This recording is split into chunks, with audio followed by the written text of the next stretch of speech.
All right, let's check out some of the Hitchhiker's Guide to the Galaxy game,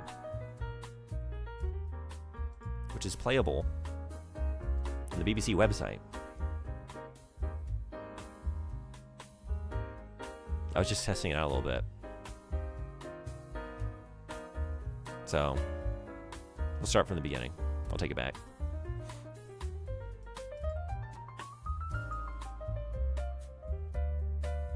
But let's do it. I know the ads are just here. I'm sorry. But let me just take a minute to just not be reading. I'll be right back in like a minute or two.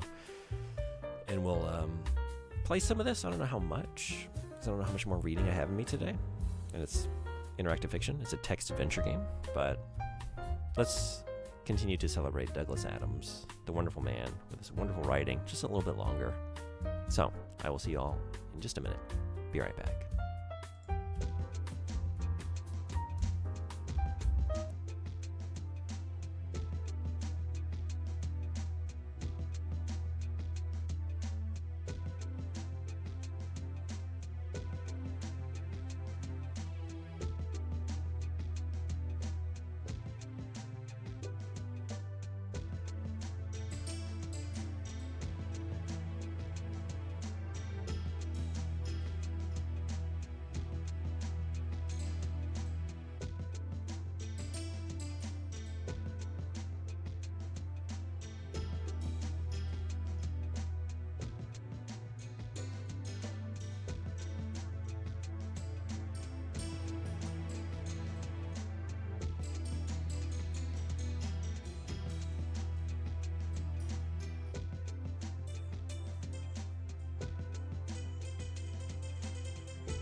Ripley, last survivor of the Nostromo.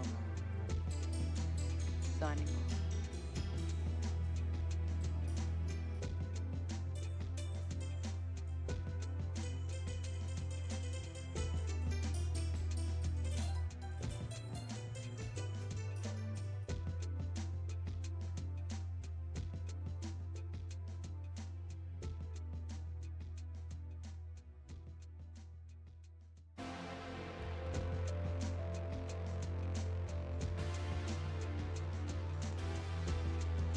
All right, thanks everybody for hanging around.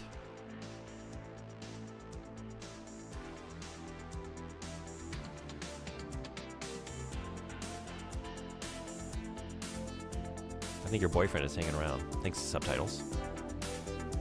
Yeah, I know, I can't enunciate. Would you still be friends with someone if they forgot to preheat the oven? What is the situation? What's the context? Is my boss about to be here for dinner? Is this like a sitcom conundrum?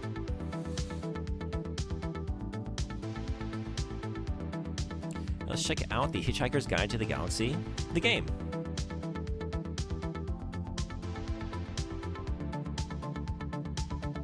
Okay, I guess I need to keep it right there.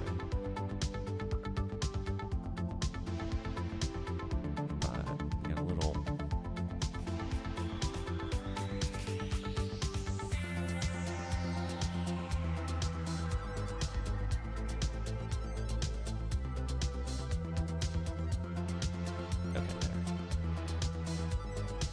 Music is too loud? Slow it down. How's that?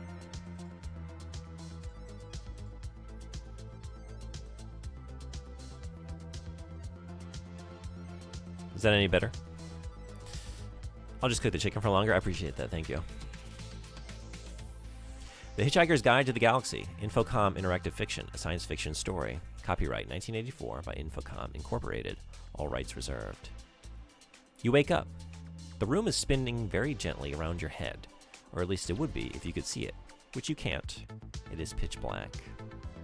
You're buffering again? Is the stream okay for everybody else? It's fixed? Okay. Because I know it went down for everybody earlier. Frederick's been having issues for like a month, I want to say. Maybe longer. But I haven't heard anything from anybody else. Turn on light. Good start to the day. Pity it's going to be the worst one of your life. The light is now on. Good, I think? Should it go down a little bit lower? I think.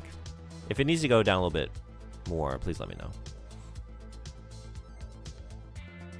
Those problems are almost entirely local.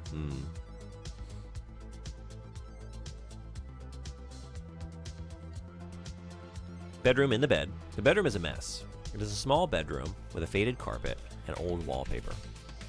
There is a wash basin, a chair with a tatty dressing gown slung over it, and a window with the curtains drawn. Near the exit leading south is a phone. There's a flathead screwdriver here, outside the bed. There's a toothbrush here, outside the bed. I have 3 streams running, and yours was the only one buffering. That being said, though, just a small hiccup, not for long.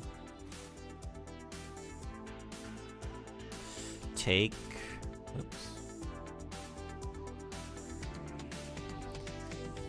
screwdriver.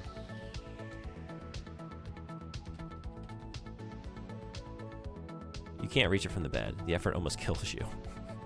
Stand up. Wait, do I know where my towel is? Where did my towel go?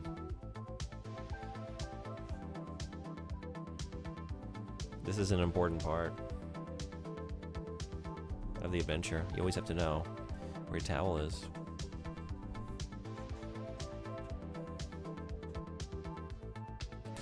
Very difficult, but you manage it. The room is still spinning. It dips and sways a little.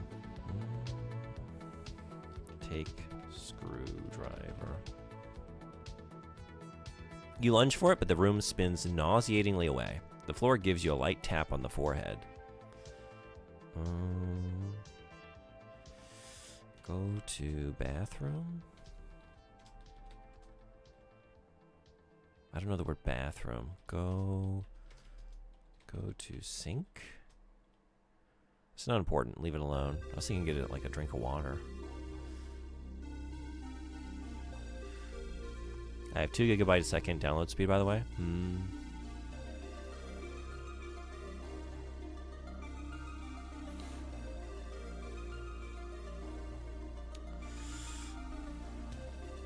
Sit down.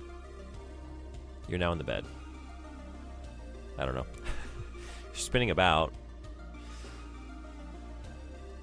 trying to figure out why.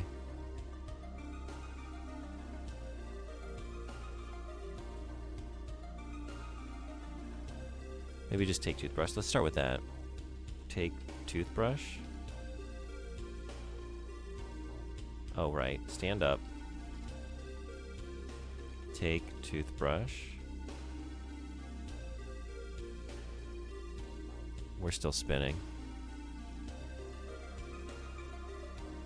Manos?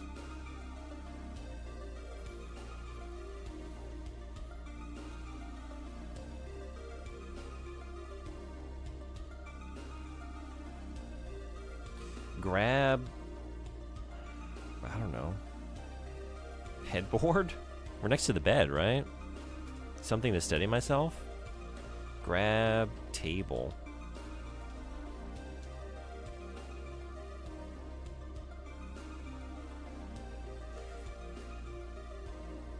Grab wall? What a concept.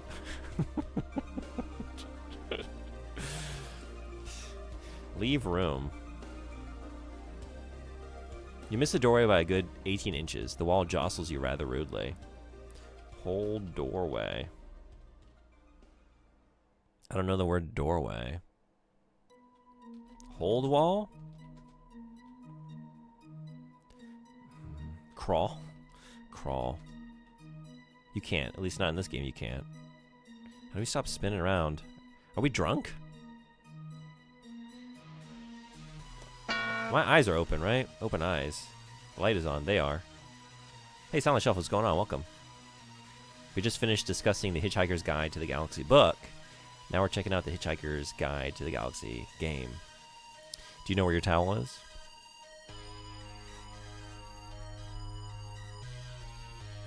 I don't know if this is the right atmosphere for this stream. I just found royalty-free synthwave.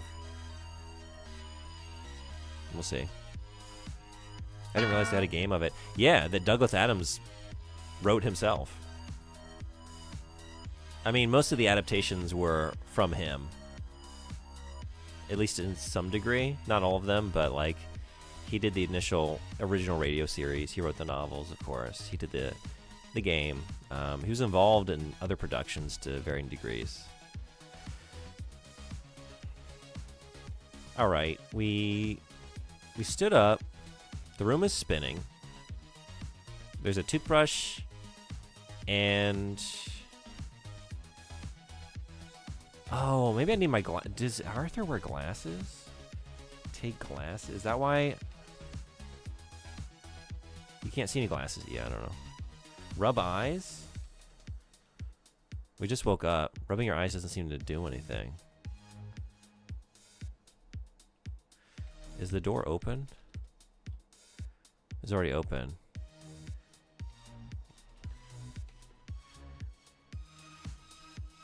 The one thing I know about this game is that like a lot of puzzles can be solved by just waiting, which is a weird concept. Oh. Astoundingly, a bulldozer pokes through your wall. However, you have no time for surprise because the ceiling is collapsing on you as your home is unexpectedly demolished to make way for a new bypass. You are seriously injured in the process, but on your way to the hospital, a fleet of Vogon constructor ships unexpectedly arrives and demolishes the Earth to make way for a new hyperspace bypass. Too bad you never found an aspirin for your hangover. I need an aspirin. Okay. What's my score? 0. Restart. It is pitch black. Turn on light. Okay.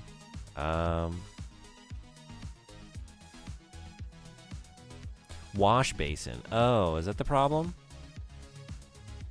You know what? I need to... Okay. Get dressed, maybe. I don't know. You're not holding your gown. Take gown. Stand up. Take gown. Luckily, this is large enough for you to get a hold of. You notice something in the pocket. What? Reach in pocket? I don't know the word reach. Take thing from pocket? Can't see anything there? What? Open pocket? It's hard to open or close the pocket unless you're wearing the gown. Oh my god. Right. Okay. Wear gown? You're now wearing your gown. Open pocket. Opening your gown reveals a thing your aunt gave you, which you don't know what it is. A buffered analgesic, and pocket fluff.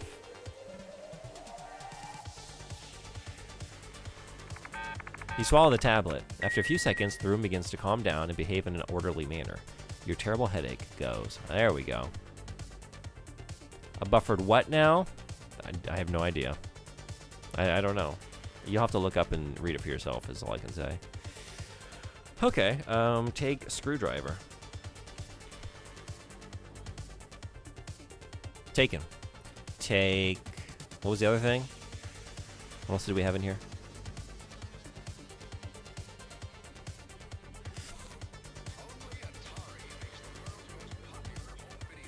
Toothbrush. Whoops.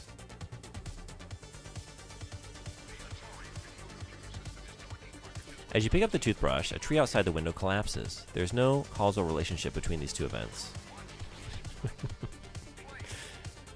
Apparently that's a word for pain relief drugs, and not even necessarily suppository. Yeah, actually, I knew that. That's why, like, oh, right, that's what I need because I have a headache. But it's like, oh, have I ever said this word aloud? I wasn't ready for it. Open curtains. Let's take a look. We got bulldozers, huh? As you part your curtains, you see that it's a bright morning. The sun is shining, the birds are singing, the meadows are blooming, and a large yellow bulldozer is advancing on your home. Is this a time to brush my teeth? No? It's time for that, huh? Brush teeth? I have a toothbrush. Congratulations on your fine dental hygiene. It's something I do love about this era of like text adventure is like how sassy they are. Like there's just so many sassy responses to the things that you can do that are usually like not the answer, you know? Now I'm starting to get the split-second bufferings. You're getting them too? So it's like an issue with my stream, huh?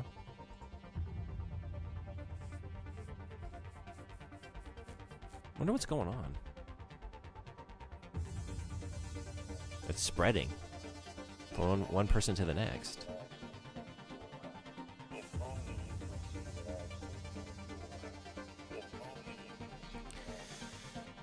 Leave room. Do I have two bots going? I do. That's why. I guess I started that program twice. Nicholas Proctor, thank you. Singular. This is the enclosed front porch of your home. Your front garden lies to the south, and you can re-enter your home to the north. On the doormat is a pile of junk mail.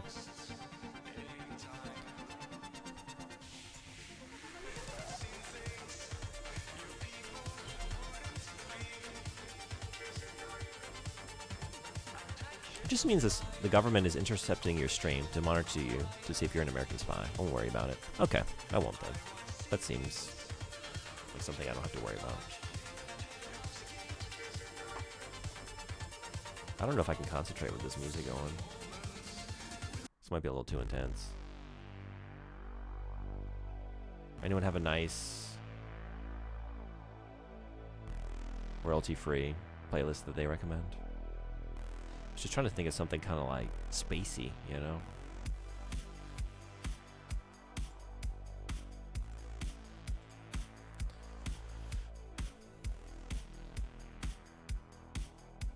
Take mail. You gather up the pile of mail. Open mail. There are many pieces of mail. Most are from some computer company called Infocom, which wants you to buy their games. Hidden underneath is an official letter from the local council, dated some 2 years ago and inexplicably not delivered till now, explaining that a demolition order has been served on your home. The date of the demolition is today's date. I think we should save here.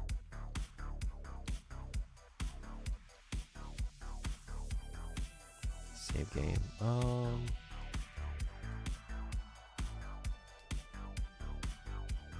Okay.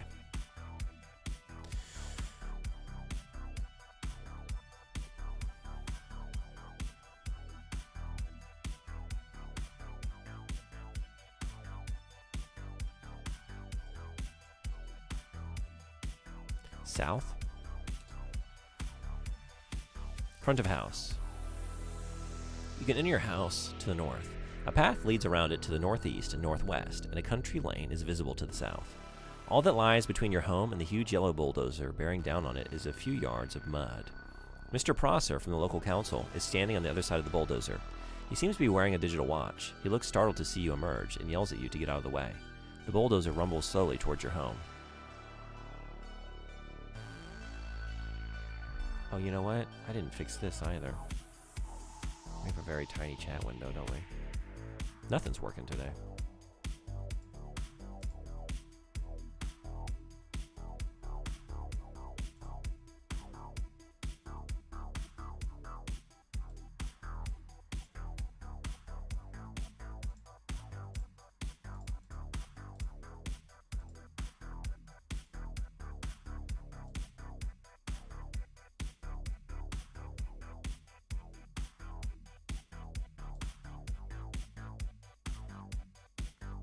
Yeah, I'm seeing I have like a very unstable connection right now. Like there's a serious delay. Okay, maybe it's good now. All right, I don't know. Sorry, everybody.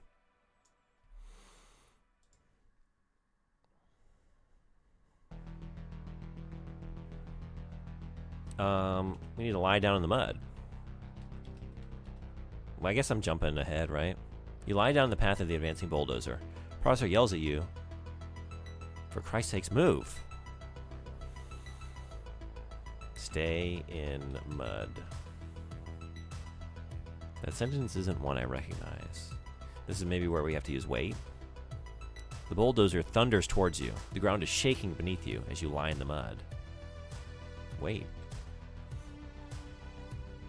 The noise of the giant bulldozer is now so violently loud that you can't even hear Prosser yelling to warn you that you'll be killed if you don't get the hell out of the way. You just see him gesticulating wildly. Wait. With a terrible grinding of gears, the bulldozer comes to an abrupt halt just in front of you. It shakes, shudders, and emits noxious substances all over your rose bed. Prosser is incoherent with rage. Moments later, your friend Ford Prefect arrives. He hardly seems to notice your predicament, but keeps glancing nervously at the sky. He says, "Hello, Arthur," takes a towel from his battered leather satchel and offers it to you.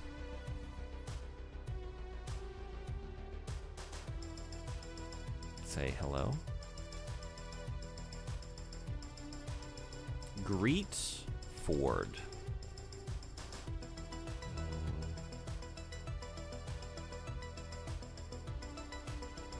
Take towel. I mean, he's offering a towel. As you take it, Ford says, Look, thanks for lending me the towel. Been nice knowing you. Gotta go now." He smiles oddly and walks down the country lane. We're supposed to, like, convince...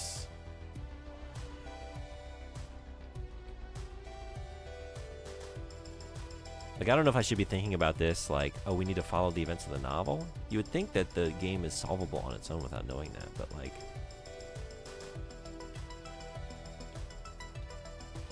We gotta get Prosser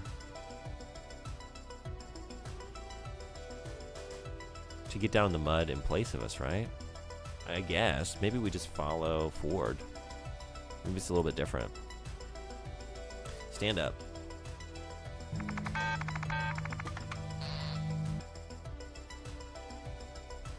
The bulldozer driver gives a quick chew of his gum and slams in the clutch. The bulldozer piles into the side of your home. Your home collapses in a cloud of dust, and a stray flying brick hits you squarely on the back of the head. You try to think of some suitable last words, but what with the confusion of the moment and the spinning of your head, you are unable to compose anything pithy and expire in silence. Well, hey, Trick or Treat, what's going on? Towel acquired? Hell yeah. Are you a fan of the Hitchhiker's Guide? We just discussed the novel. Now I'm playing the text adventure game from 1984, which is playable on the BBC's website. All right, we need to restore. Just died. So I do have that right. You keep out of this, you're dead. An ambulance arrives. Wait. You keep out of this. You're dead and should be concentrating on developing a good, firm rigor mortis. You're put in an ambulance, which drives away. I thought restore was going to, like, go back to my save file. Can you fart? Oh, can I? Oh, can I? On command, though?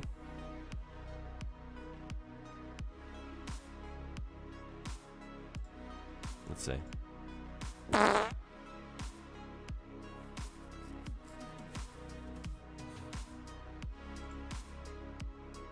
Can you?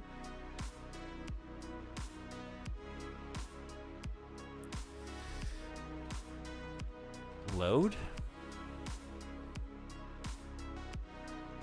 For a dead person, you are talking too much. As the ambulance reaches the mortuary, a fleet of Nogon constructor ships unexpectedly arrives and demolishes the Earth to make way for a new hyperspace bypass. Alright.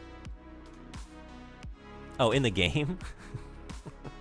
I honestly thought you were trying to test something like, what's the delay on the sound alerts? Like if you're still having buffering issues. Oh wait, I would need to, okay. So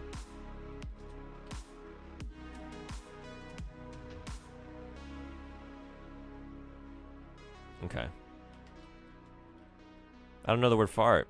Sorry. No. The answer is no. South. Lie down in mud. Wait. Wait. Wait.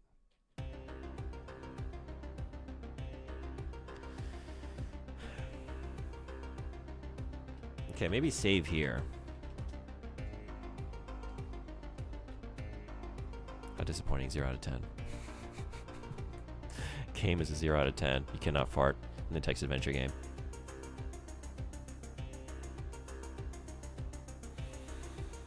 Alright, like, Ford is leaving as soon as I take the towel. He smiles oddly and walks down the country lane. Call to Ford. Wait! Yell at Ford. You can't see Ford here. Talk to Prosser.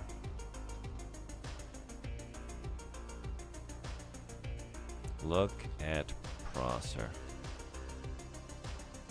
Mr. Prosser from the local council is standing on the other side of the bulldozer. He seems to be wearing a digital watch.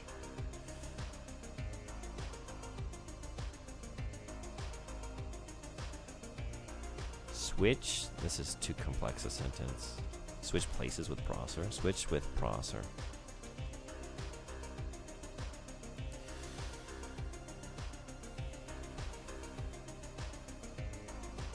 I think it's Ford that convinces Prosser in the book to like get down in the mud in place of Arthur, right? And then we just go to the pub. How do I get him to do that? I don't know. Give Prosser towel.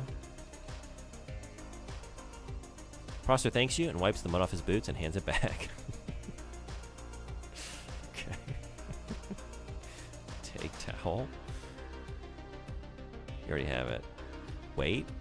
Time passes. Wait. Time passes. Wait. Time passes. You poop in the game? Let's see. Poop my pants here in the mud? I don't know the word poop. Sorry. No pooping. No pooping.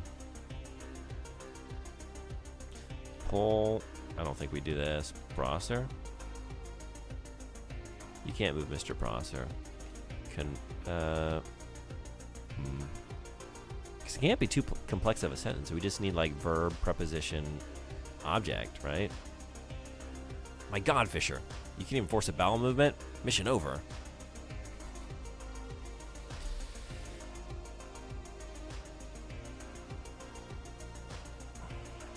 If I stand up, the bulldozer plows into my home and I die. Because I need someone, I don't know, convince Prosser? Convince, right. Talk to Prosser. Mr. Prosser looks at you expectantly as if you seem to be about to talk. Talk to Prosser.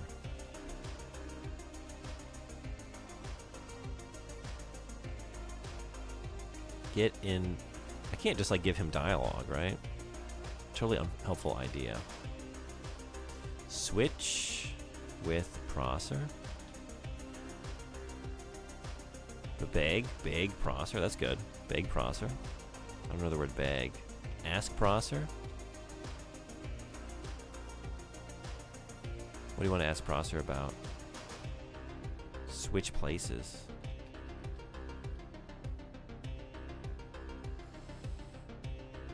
Ask Prosser. Save. I saved it when I first got in the mud. I'm worried that I waited a bunch and maybe I waited too long. So I might want to take it from the top of this scene. Come on. Come on. Getting in the mud? Get in mud. Prosser, get in that mud. Complete waste of time.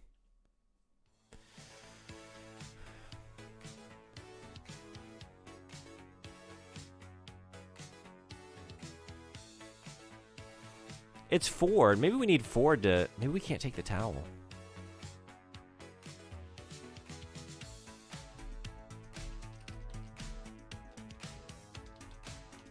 I wonder if I have to go back. He just wipes the mud off his boots every time and hands it right back. I do have... What's in my inventory?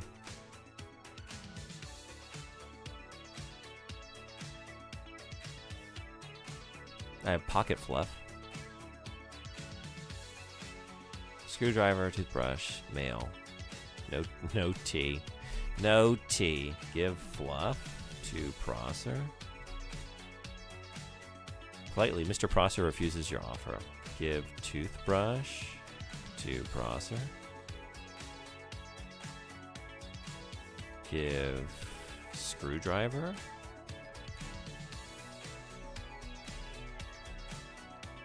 to Prosser. Use screwdriver? On what? You're screwed. What else we got?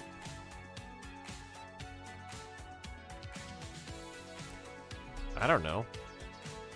Throw mail. Prone. Okay. I don't know what I expected to happen.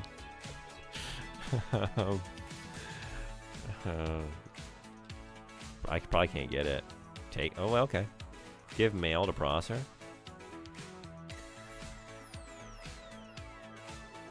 Open mail.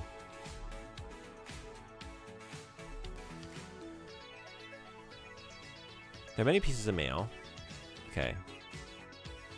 Oh, yeah. With a noise like a cross between Led Zeppelin's farewell concert and the eruption of Krakatoa, a huge fleet of Vogon constructor ships flies overhead and announces that the Earth will be demolished to make way for a new hyperspace bypass in 2 of your Earth minutes.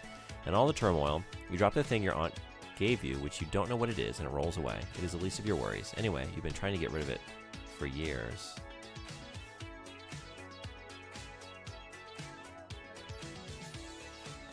Are you supposed to wait until they show? But like, we're behind schedule. I'm supposed to be down drinking beers with Ford. I feel like this game is maybe impossible if you haven't even read the original story or know it. And even knowing that, I don't really know how to get to where I need to be.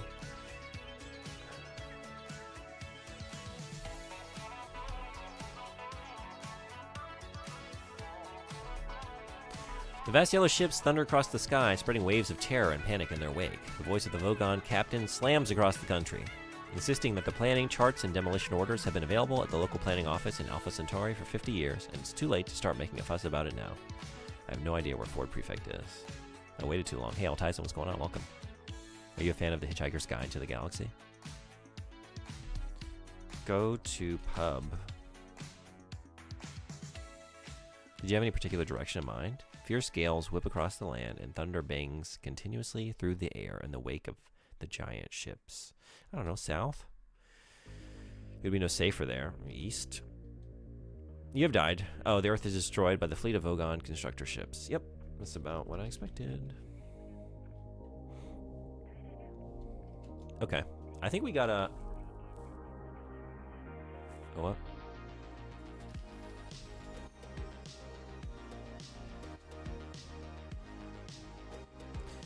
Okay, look at Ford. Whoops.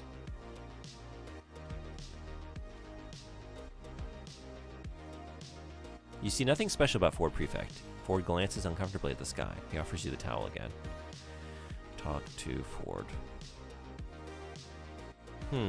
Ford Prefect looks at you expectantly, as if you seem to be about to talk.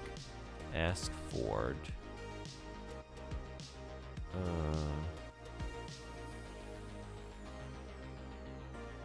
I don't know.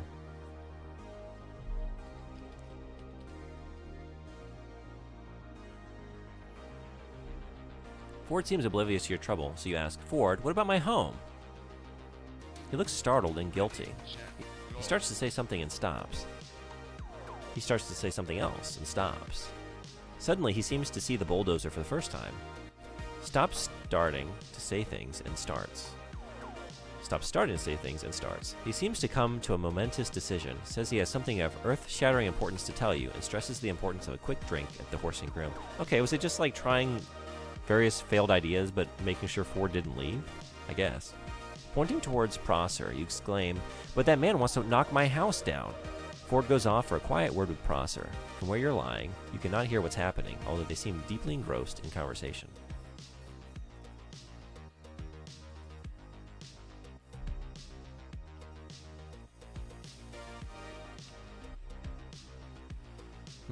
Ford Prefect looks at you expectantly, as if you seemed about to talk. Ready, set, go. Ask. Yeah, I keep doing that. To get in the mud. Get in the mud. Listen to conversation? I don't know. You can't hear anything from here. Ford and Prosser stop talking and approach you. Ford says that Prosser has agreed to lie in your place so the two of you can go down off to the pub. Reluctantly, Prosser steps forward and lies down in front of the bulldozer. You stand up. Save.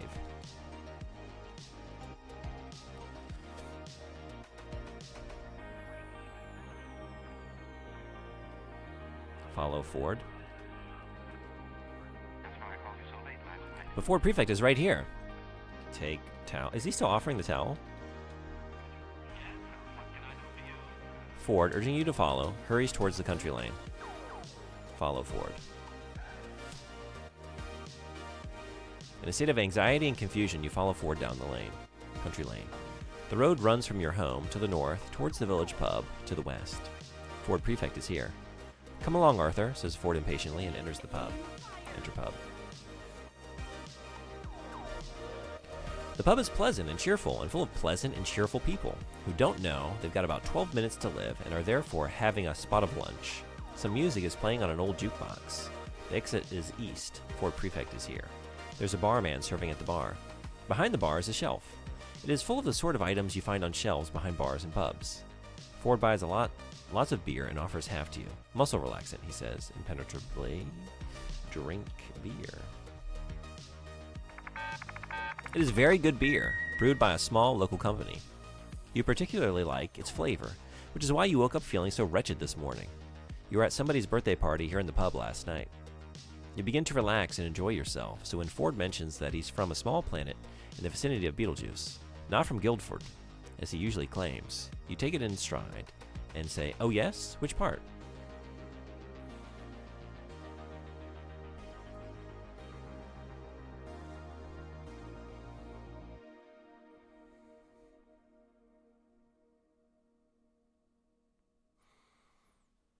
Whoop. Okay. Because, I mean, I've just asked him. How do we follow that up? Do we need to drink more beer? Drink more beer. It is really very pleasant stuff, with a very good dry, nutty flavor, some light froth on top, and a deep color. It is at exactly room temperature. You reflect that the world cannot be all bad when there are such pleasures in it. Ford mentions that the world is going to end in about 12 minutes.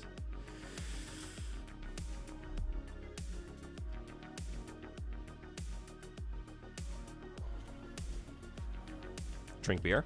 I don't know. Just keep drinking beer. There's a distant crash, which Ford explains is nothing to worry about. Probably just your house being knocked down. Go to window. It's here. Look out window. You see the country lane. Look at house. You can't see any house here. Leave pub? You see the huge bulldozer heaving itself among the cloud of brick dust, which is all that remains of your home. As you start up the lane, a small dog runs up to you, yapping. Ford hurries after you.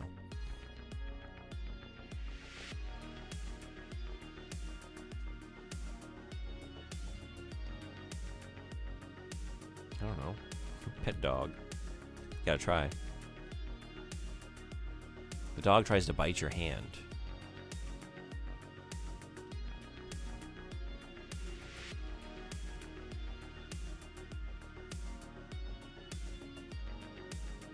dog carries on yapping for a moment and then gulps uncomfortably. Do we have anything to give a dog?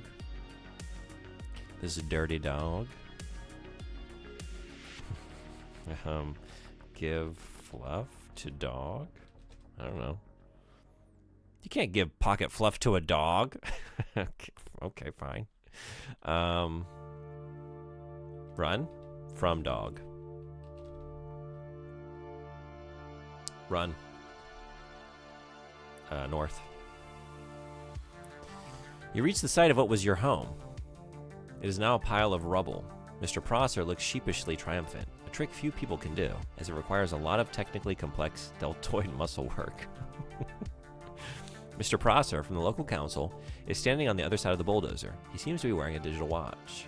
Ford hurries after you. Puppies love pocket fluff. Apparently not. Apparently they won't take it. They have standards. Maybe not a puppy, though. Maybe an adult dog. Maybe that's the issue.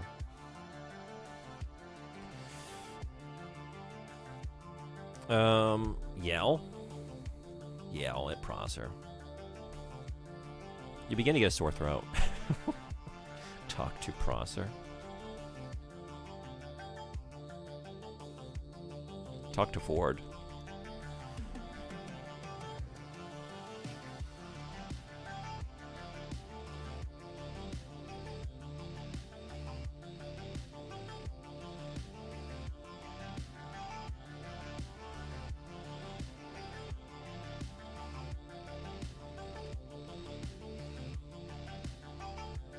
Okay, so the Vogons are here.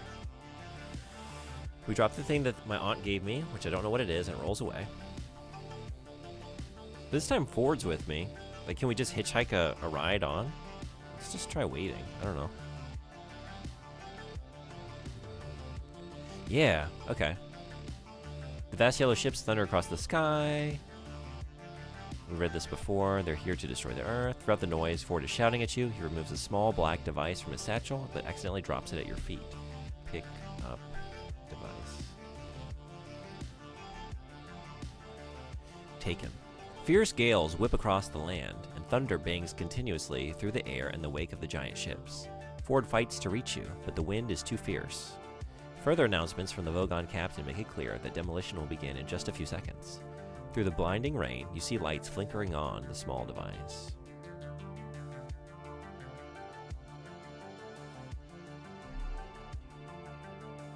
Go to Ford. He's here. Use device. Oh no, I can't use it though. I don't know use. You don't know use, right? I guess I saw this before. It's weird that the text parser doesn't understand to use. Give device to Ford, but then like, I want to say like when I was playing maybe Colossal Cave Adventure or Zork or like some of those really early ones, like it struggled with prepositions. Like it wasn't complex enough to understand relationships between objects, just like keywords. Oh, you can't reach him in this wind. The Earth is destroyed by the fleet of Vogon constructor ships. I'm dead. All right, how do we do? 25 points. Okay.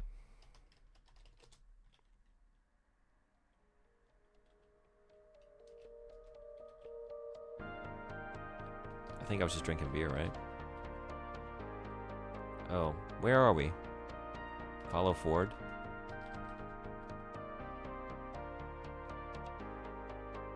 Am I in the mud? Where did this... I should have saved this with a better keyword. Enter pub. Am I in the pub? Can't see any pub here.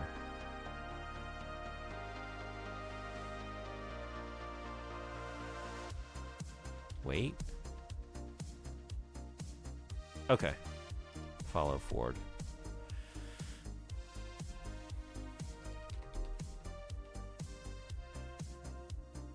Okay.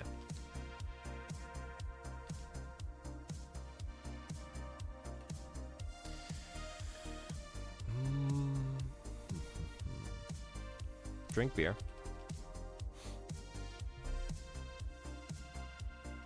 Drink beer. Drink beer.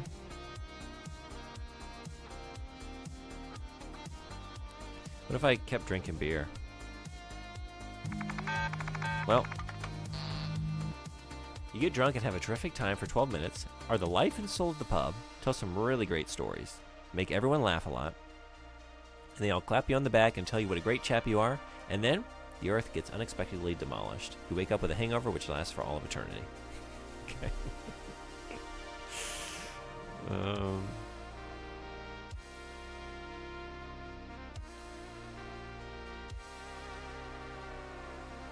What was that noise? Hey, Object Power, what's going on? That's, those are the kinds of fun little additions that the 30th anniversary edition of the Hitchhiker's Guide to the Galaxy, available on the BBC website, provides you to really immerse you in the experience.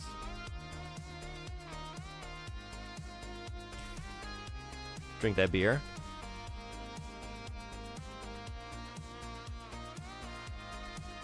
Okay, so drink beer until we hear the sound, right?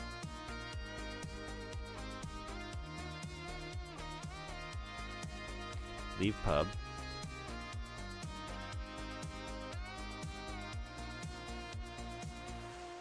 North.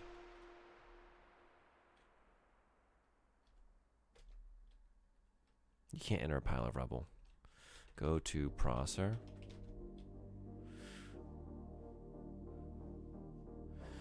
Okay.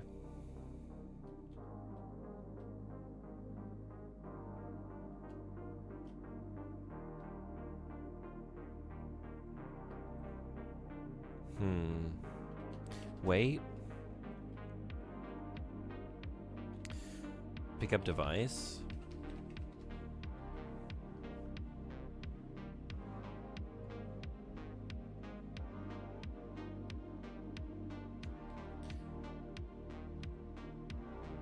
Pass device to Ford. Give to Ford.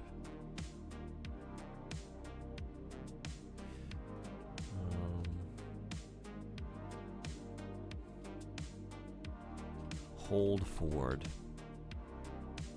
What a concept. What a concept. I was thinking like get to him and like grab him to steady myself, like hold one another and use the device.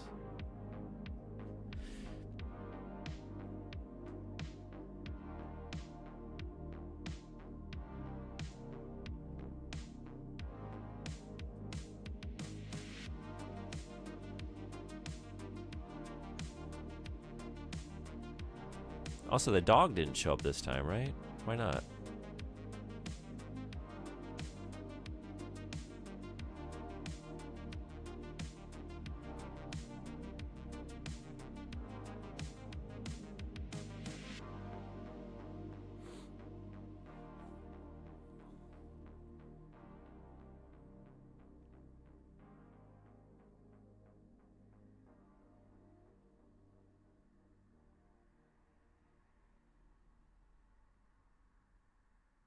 Give device to Ford.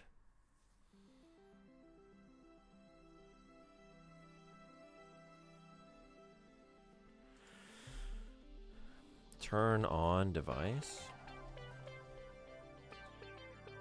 You can't turn that on. We're dead.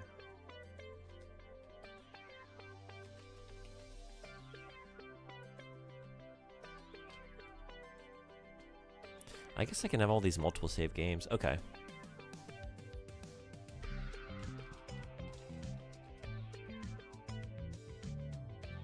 Drink beer.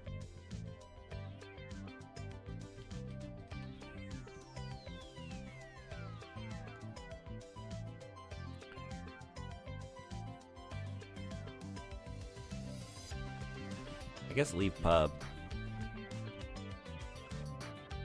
Maybe save here.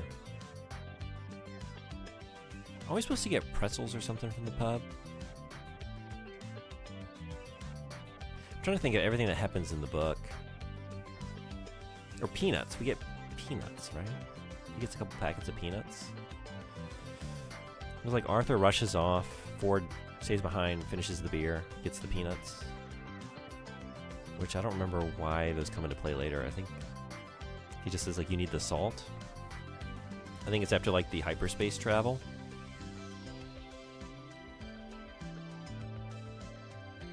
Maybe we probably need that dog, right? I wonder if we need the peanuts for the dog. Let's try.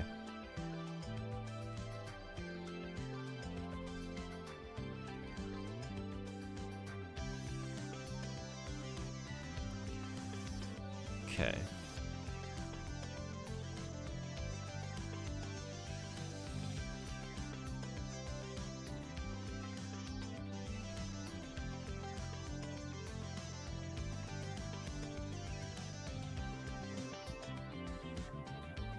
I wonder, ask for peanuts?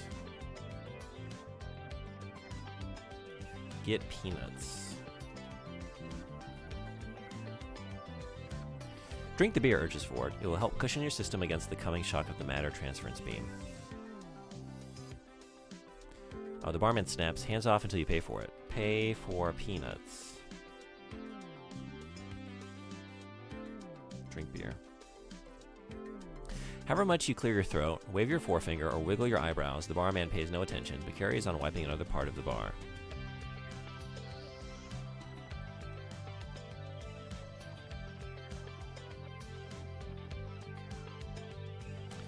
Talk to Ford.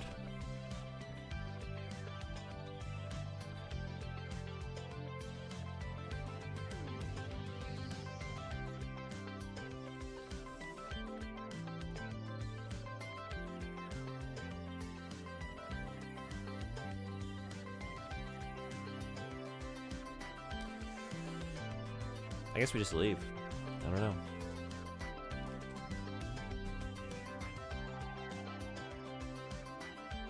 But what's the deal with the dog?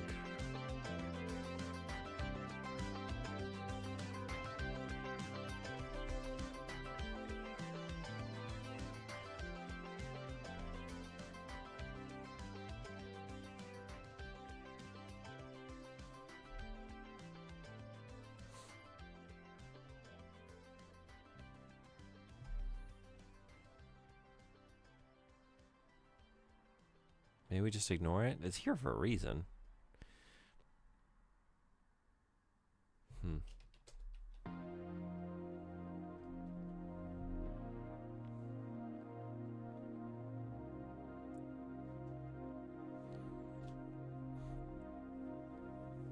Alright, we got some ads here. I'm going to take a quick reading break. I'll be right back. Maybe do some more of this and then switch to something else that requires less reading.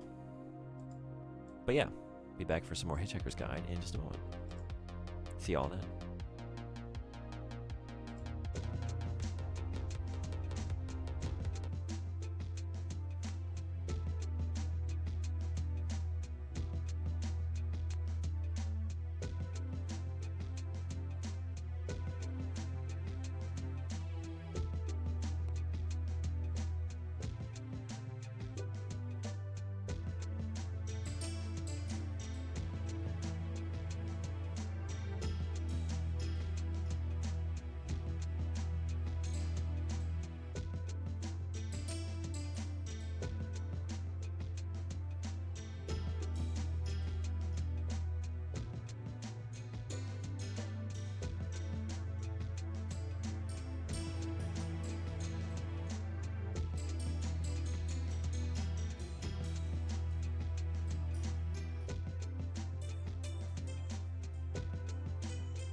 Alright, thanks everybody for hanging around.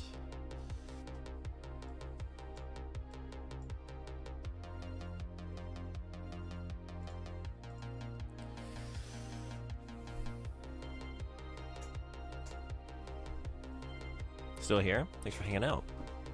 Any ideas on what to do with this situation? I think we just have to... Oops. Find the right...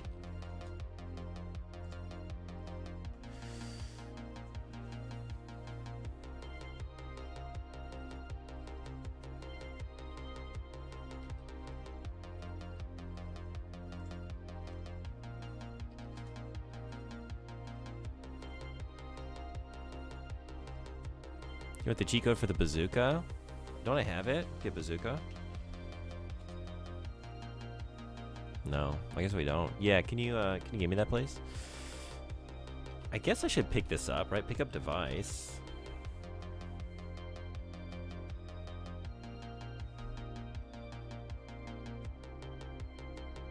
This is where I just want to start here, I think. I wonder how many saved games I can have. So I have the device in hand. The Vogons are about to destroy the planet, but I can't get to Ford through the wind. Throw to Ford? Throw device? I don't know. It's probably just gonna get swept away by the wind, right? Oops. Oh my god. No, Frood. Hoopy Frood, right? Throw device to the Hoopy Frood. To Ford. You missed. I mean, I don't know what I expected. So we're just fucked, huh? I can't get it, right? Dead. Tell him to pick it up. Yeah, maybe I should just tell him to pick it up. I should be trying stuff like that. My inclination is to, like, avoid sentences with, like, multiple objects, because I'm just assuming that, like, in 1984 the text parser wants, like, subject, verb, direct object, or something, like, very simple. But yeah, let's see. Tell Ford to pick up device, maybe. Throwing just seems like a bad... It is, but I had less bad ideas before that. I haven't had a good idea yet, but I've had less bad ideas a few times. Yeah. Okay. Tell Ford to pick up device. Oh wait, I'm already holding it, right? He can't hear you above the noise. Okay. So that's out. Am I holding it? I can't remember if I saved after. Dead.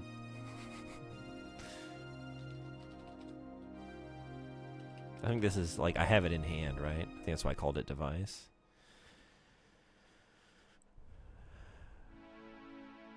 Yeah. I picked up the device. So it's in my hand. You got 2 moves to dead. Yeah. Gotta make him count. It doesn't recognize... This is the weird thing. Like, basically run to Ford, hand him it. I mean, let's try. I think I couldn't reach him before, right? He's here. That's what it was. If I run to Ford, he's here. But if I try to hand him something... Hand device to Ford. I don't think hand's gonna work. Pass device to Ford. Dead. But I think I tried this, right? Because he's, like, too far away. I can't reach him.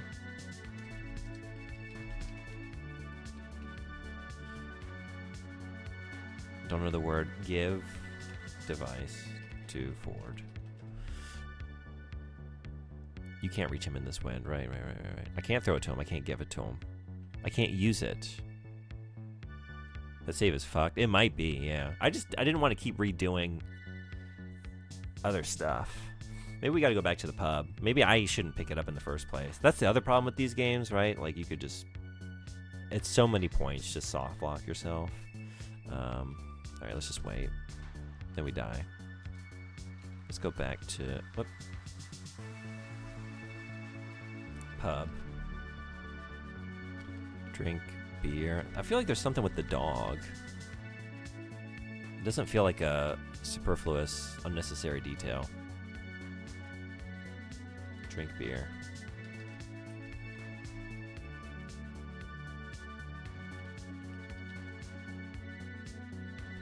Leave.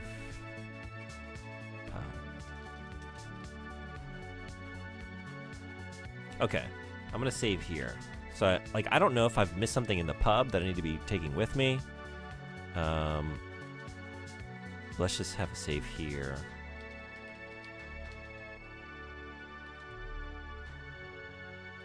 Okay, north.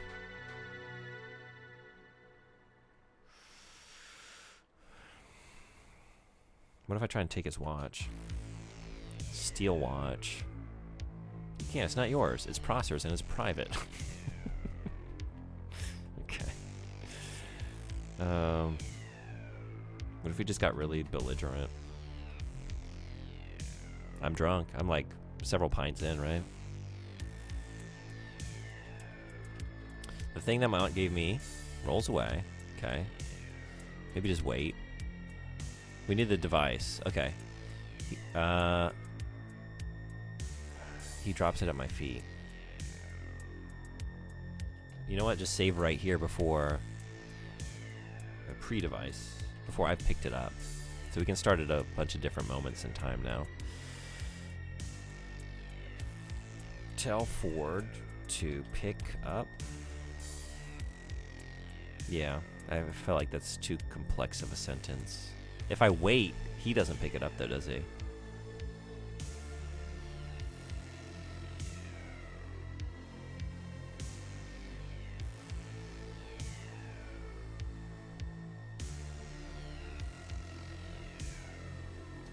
Pick up device. Taken. Okay. Use. Yeah. I keep trying it. I keep being told it doesn't understand that word. I can't help it.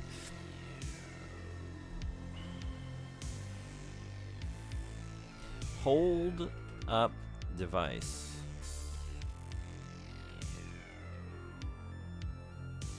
Complete waste of time. Okay.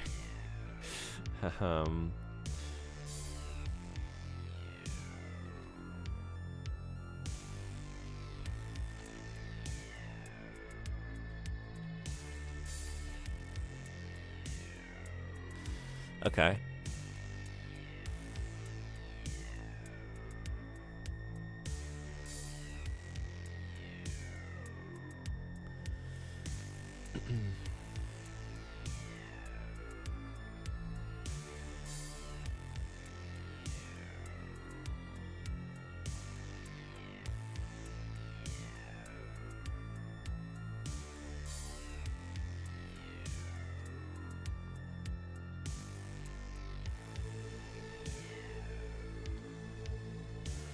I don't see how I could use a toothbrush or a screwdriver right now. Or my mail.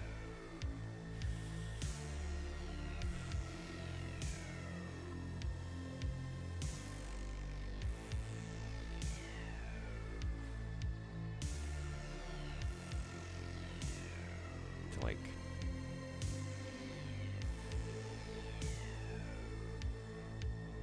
help me hold on to it. Or give it, like, get it to Ford.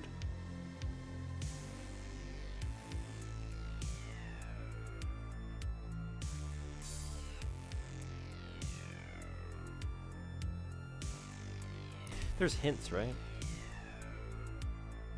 If you're really stuck, a complete map and VisiClue's hint booklet are available from your dealer or via mail order with the form that came in your package.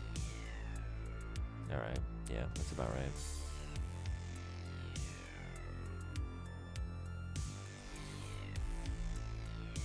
Okay.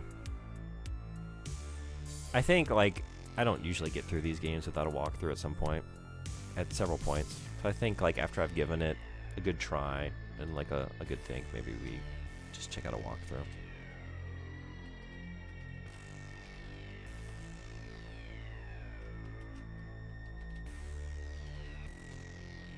To get a hint.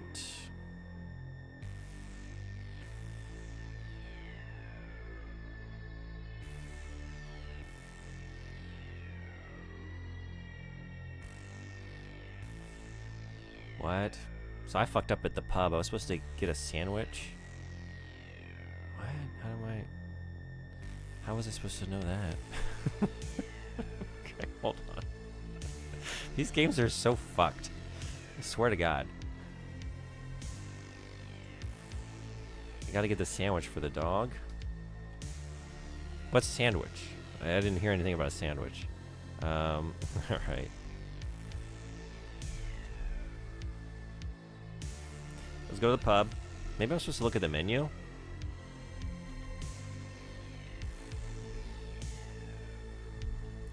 Buy sandwich.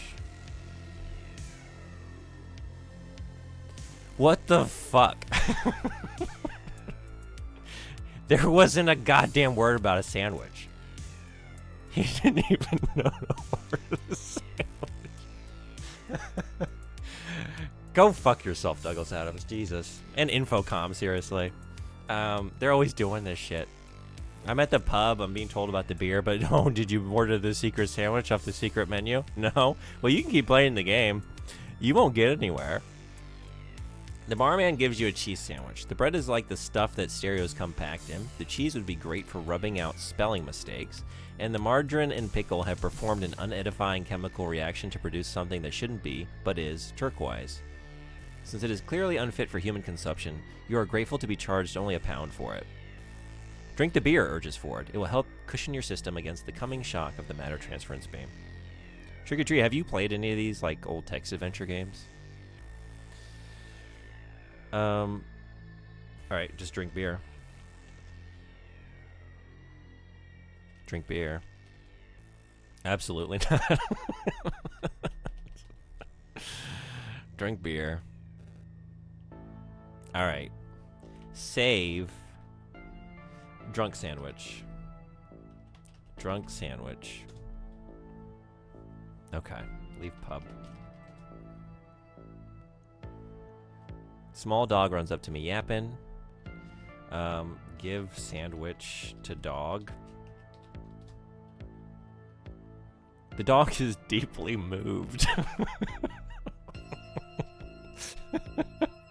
These are before my time. Yeah, me too. I've had like phases in my life where I try and do some, you know, gamer homework, and I'll like go back and play something that I won't necessarily enjoy, but I will enjoy like understanding the medium a little better. So I did like, that's why I played a couple like Colossal Cave Adventure and Zork. I just wanted to kind of understand like the beginnings of, you know, video game narratives a little bit. Those games also like there's so much bullshit. There's like a maze in the cave in Colossal Cave Adventure that like, I don't even remember how it works, but you can't like retrace your steps to get out of it, and like the cardinal directions aren't consistent. It's so fucked. It's like, I don't even know how it's solvable. There's some crazy shit. A lot of moon logic. But it's like, yeah, one person trying to give you, you know, it's like there's no team like overseeing it. It's just like one person's like full on ideas, and they're trying to stump you. So some things are just like, it's a new medium, right? They're not signposted well or really solvable given the information that you're provided with in the game, at least to me, but I'm not that smart. I mean, some people could do it. I'm not one of them. 9 out of 10 pet owners could happen by at this point, expressing any preference they pleased, but this dog would spurn both them and all their tins. This is a dog which has met its main sandwich. It eats with passion and ignores a passing microscopic space fleet. Oh, right. This is the, oh, yeah? What is this? We're told that, one character says something, and that the words travel back through a wormhole and start a centuries-long, like, battle between two armies that eventually find the source of the utterance and track it down to Earth and come in to invade and amass their huge fleets. And then when they arrive, they realize they've miscalculated the scale and are immediately eaten by a dog. Okay.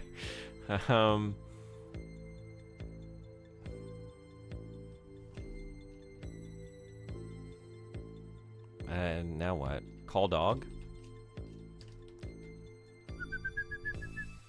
There's no phone here.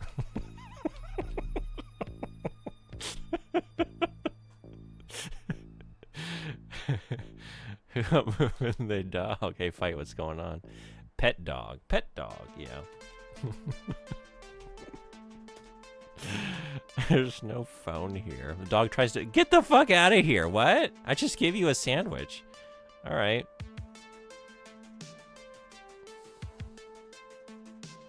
I wonder if that's all I needed to do. I don't want to keep looking at the walkthrough. Let's just, you know, we got our hint. We had to order the secret sandwich. Let's try and play it, you know, earnestly until I eventually get stumped in the next screen. Maybe just like, maybe things will play out differently now because the fleet hasn't been eaten. I don't know.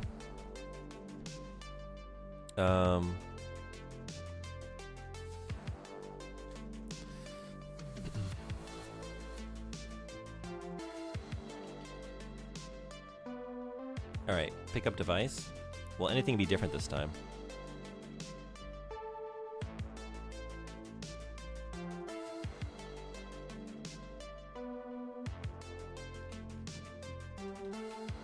Oops. Give to Ford. Give to fraud. Jesus Christ.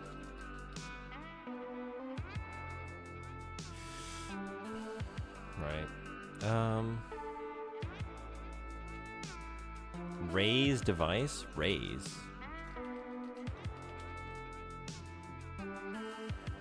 Playing in this way with the electronic sub-ether signaling device accomplishes nothing.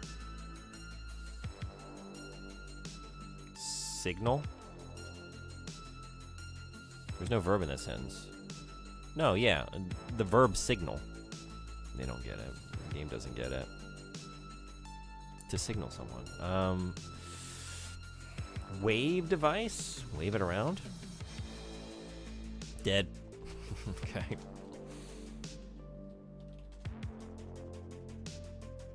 Let's go back to drunk sandwich. Okay. North. Can't go that way? Oh, leave pub. Meet dog. Give sandwich to dog.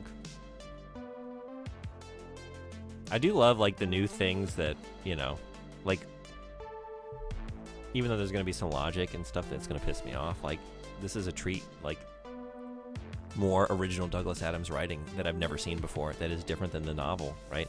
Like all this bit about the dog.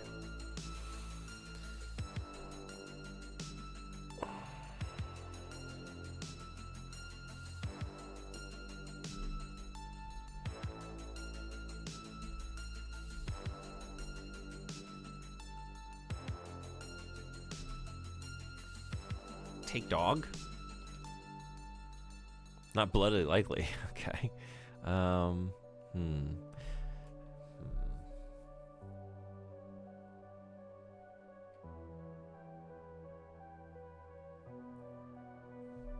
So I won't be, it's microscopic. Like, I can't notice the fleet.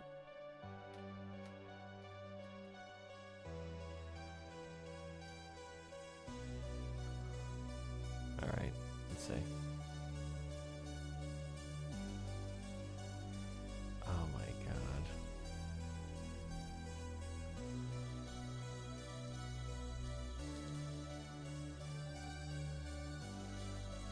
We have to wait. We have to wait. We have to pick up the device. Here's what we were missing. Hey, you see the description of the device?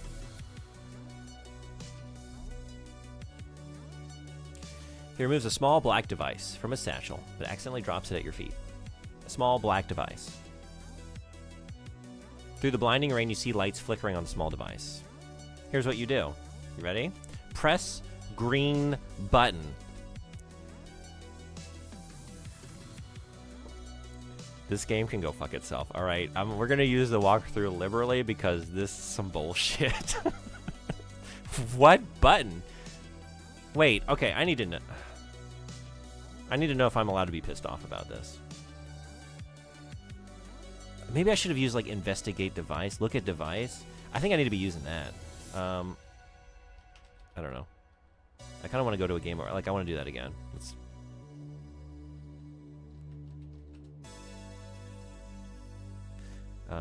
yeah, I don't need to die, right? Okay, let's go to... So did I need to do that with the dog? Because, like, I got here without... I just ran from the dog originally.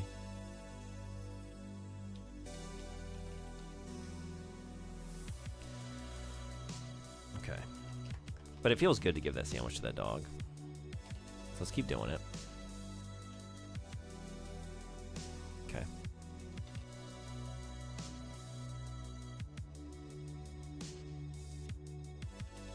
Pick up device.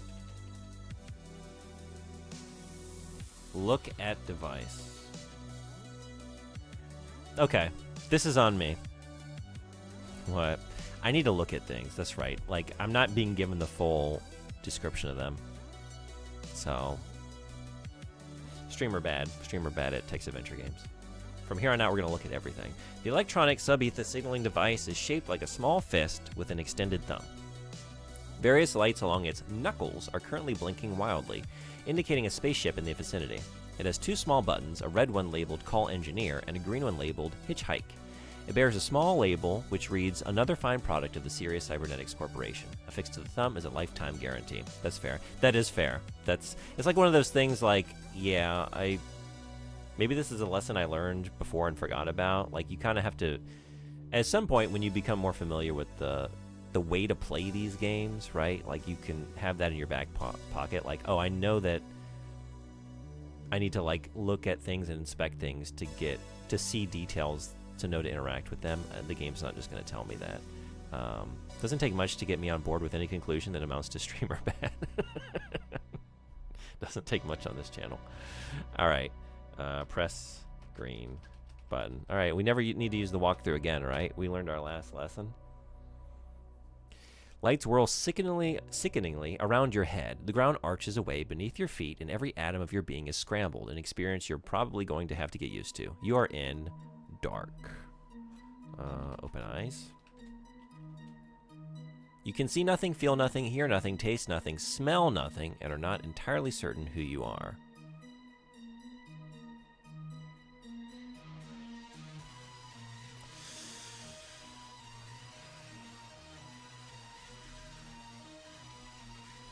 Just walk forward in the dark.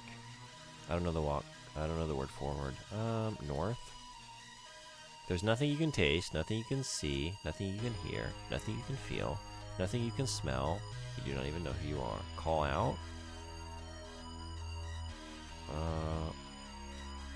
Speak.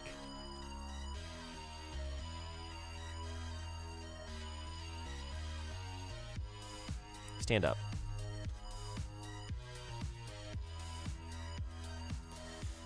Feel around, but I can't feel anything. Nothing you can feel.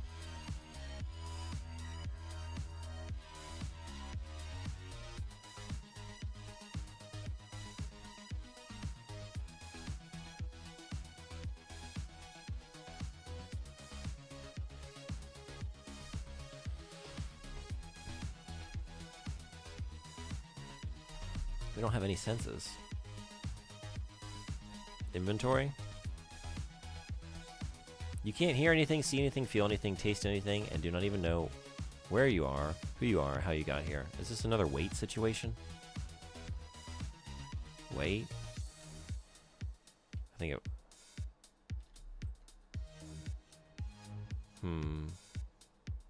Okay, so you can't wait it out.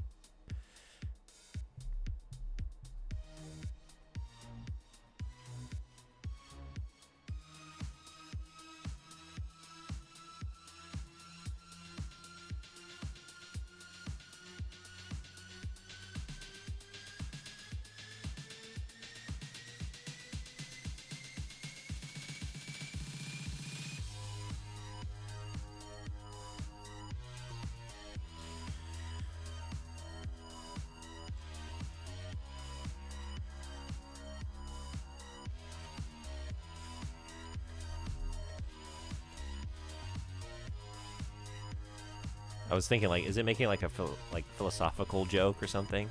Like, you don't know who you are. Like, I think, therefore I am. Like the Descartes thing. Maybe I just need to think to become conscious.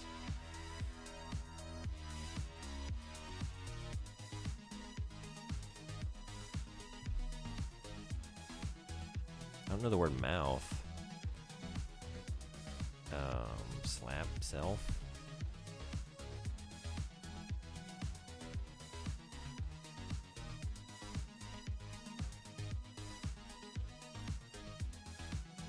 Wait a second.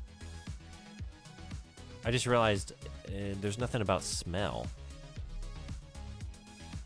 It does smell a bit. Yeah, I guess I was like, I thought I read that.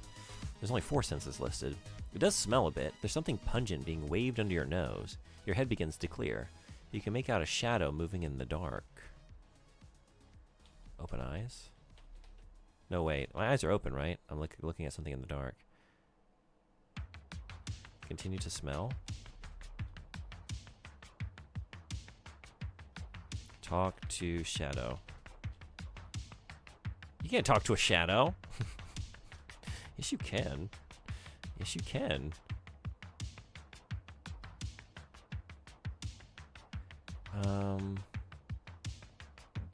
Stand up.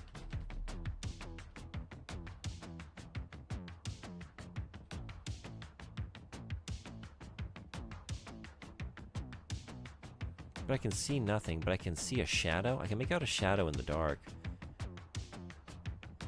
I don't know where the lights are.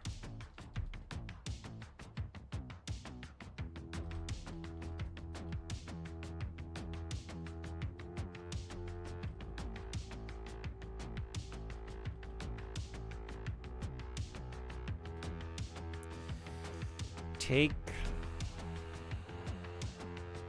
What is it? Take pungent thing? Take thing? Can't see anything here.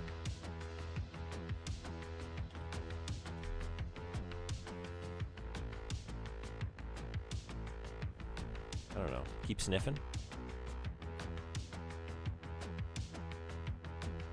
Shake head.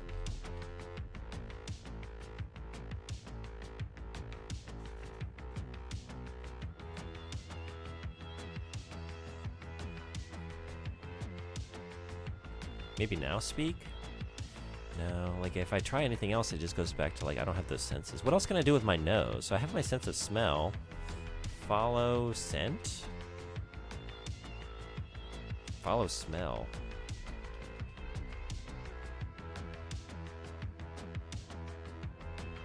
Follow nose. I don't know the word nose.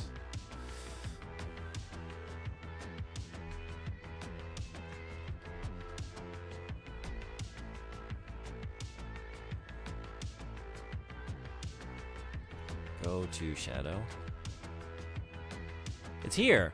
Okay. Touch shadow. Oh. The shadow turns out to be a solid object of a Ford prefect-like nature. Bogon hold. This is a squalid room filled with grubby mattresses. Oh, I need to scroll up a little bit. Sorry. Unwashed cups and an unidentifiable bits of smelly alien underwear. A door lies to port, and an airlock lies to starboard. Along one wall is a tall dispensing machine, and the corner is a glass case with a switch and a keyboard. It looks like a glass case contains an atomic vector plotter. Ford removes the bottle of Santraginian mineral water, which he's been waving under your nose. He tells you that you are aboard a Vogon spaceship and gives you some peanuts. Peanuts. You feel stronger as the peanuts replace some of the protein you lost in the matter transference beam.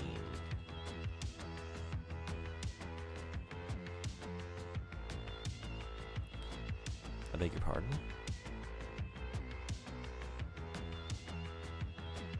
Take mineral water? Take it. Drink mineral water? You drink this? Bad idea. Even Santrogenus 5 seawater is illegal on most planets. You can imagine what kind of beach communities they have. Stand up. You're already standing, that's right.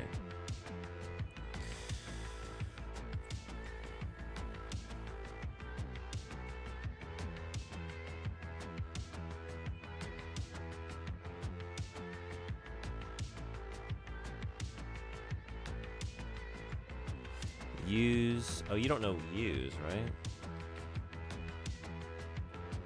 Go to keyboard. Ford yawns. Matter transference always tires me out. I'm gonna take a nap. He places something on top of his satchel. If you have any questions, here's the Hitchhiker's Guide to the Galaxy, footnote 14. Ford lowers his voice to a whisper. I'm not supposed to tell you this, but you'll never be able to finish the game without consulting the guide about lots of stuff. As he curls up in a corner and begins snoring, you pick up the Hitchhiker's Guide. Read guide. Try consult guide about. Consult guide about.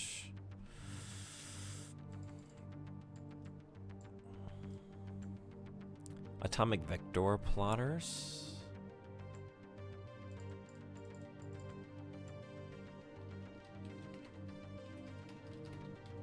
Yo, it's the thing.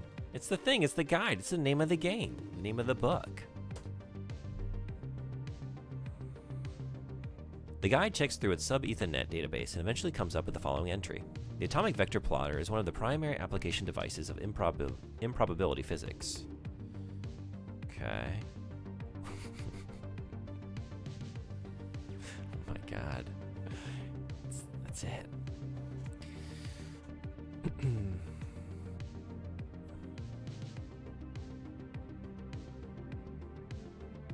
Okay.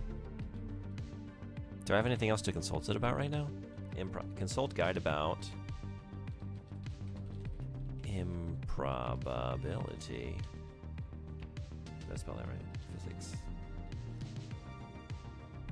Scientists have long known how to produce finite amounts of improbability using a finite improbability generator, an atomic vector plotter, and a good source of Brownian motion. Recently, however, they have learned to generate infinite amounts thanks to the invention of the infinite improbability generator. It is rumored that an infinite improbability drive based on this new generator is currently under development. Also see the entries on atomic vector plotter and Brownian motion.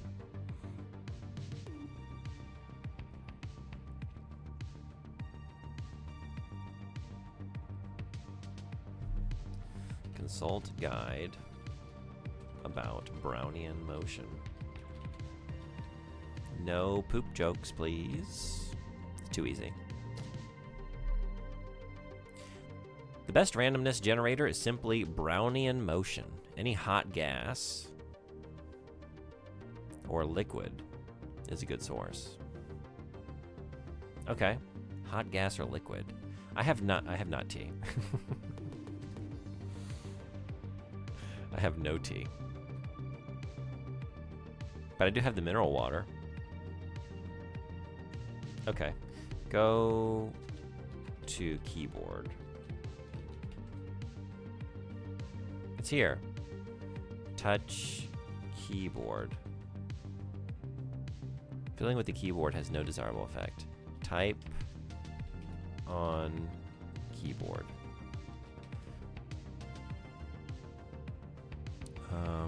Type open on keyboard.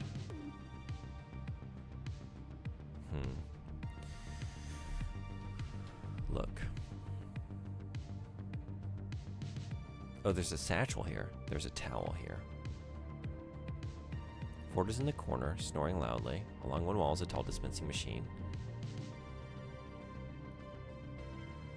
Oh, with a switch and a keyboard. Is it that easy? Press switch. A recording plays. Output to connect certificates to calculate or back of it. Never hand ever. Hashol up with that. Wufuda return boom to our own group. Because I did grow it. Cannot rope all it. Flat. Circulate. Catch flat. Okay. I don't have Babelfish. So I guess that's why I don't know what that's saying.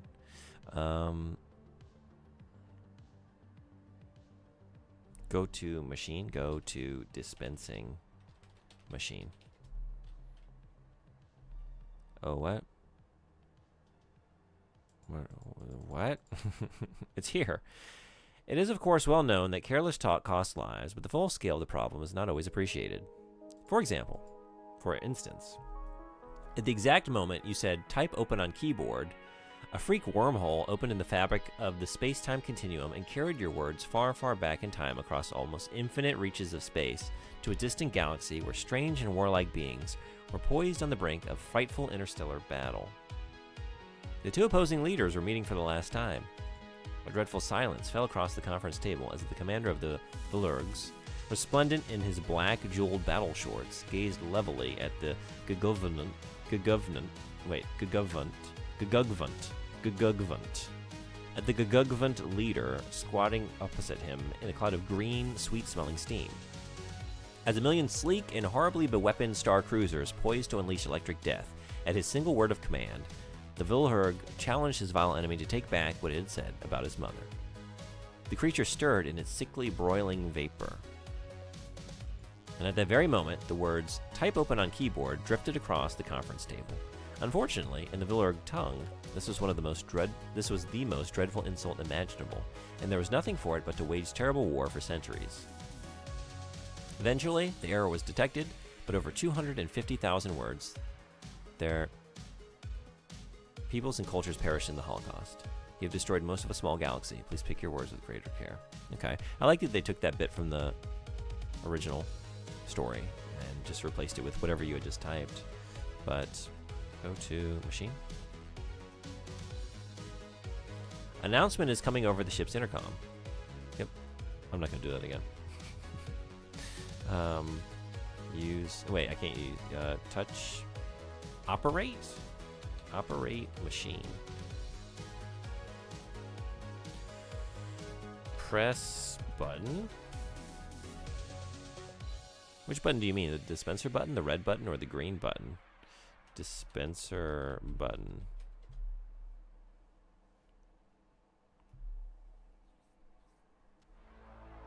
A single babblefish shoots out of the slot. It sails across the room and through a small hole in the wall, just under a metal hook. Go to hook.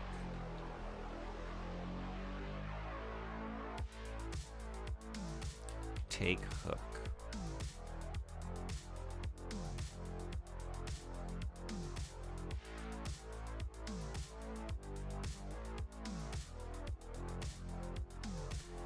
Pull hook.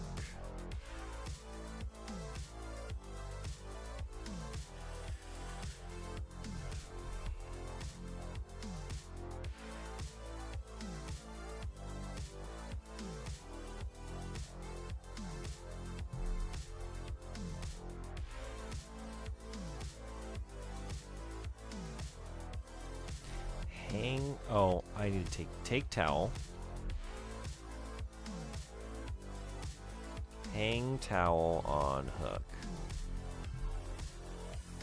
You're not holding the what? Yes, I am. I'm not. Hold towel. You already have it? Yeah, I know. Hang towel. The hook. You're not holding the towel. You can go fuck yourself. Okay. So I guess that's not the answer.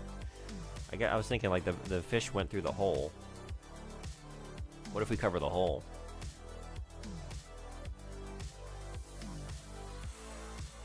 It says I'm not holding the towel, but I am. You just told me I'm holding it. So I guess that's not it.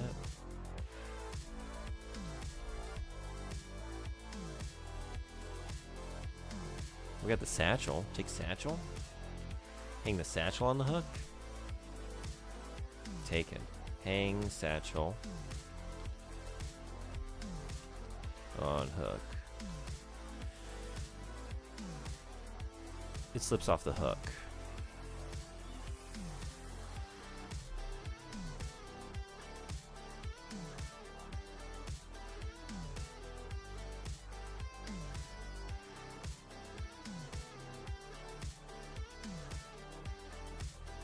I don't think I have anything that would help it stay on there, right? Maybe empty it? Open satchel. You can't, it's not yours. It's Ford's and it's private. Okay. You can't just like dump it all out.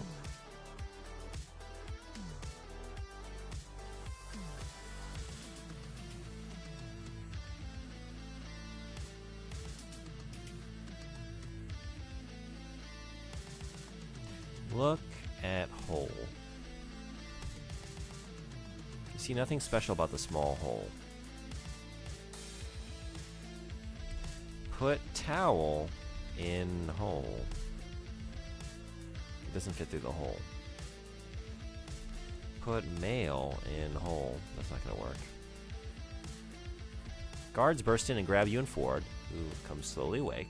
They drag you down the corridor to a large cabin, where they strap you into large, menacing chairs. Captain's quarters in the Poetry Appreciation Chair. This is the cabin of the Vogon captain. You and Ford are strapped into Poetry Appreciation chairs. The captain is indescribably hideous, indescribably blubbery, and indescribably mid to dark green.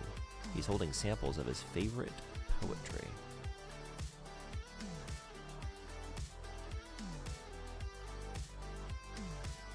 I'm not going to be able to understand anything, right?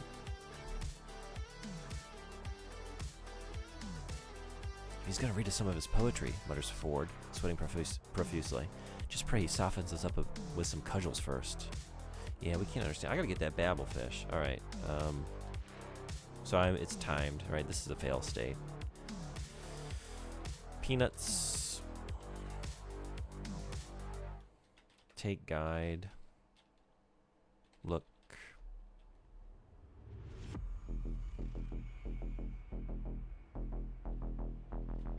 Go to machine.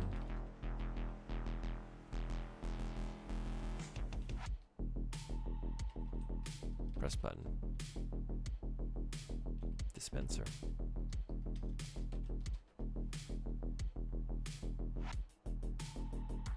Maybe save here. Okay. Babble begins. Okay. A single babblefish shoots out of the slot, sails across the room, and through a small hole in the wall just under a metal hook.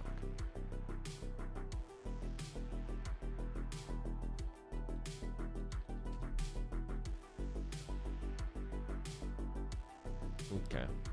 So now Ford's napping. We can take the guide.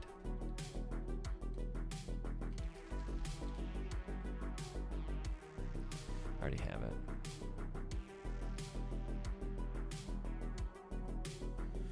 Take satchel. Take towel.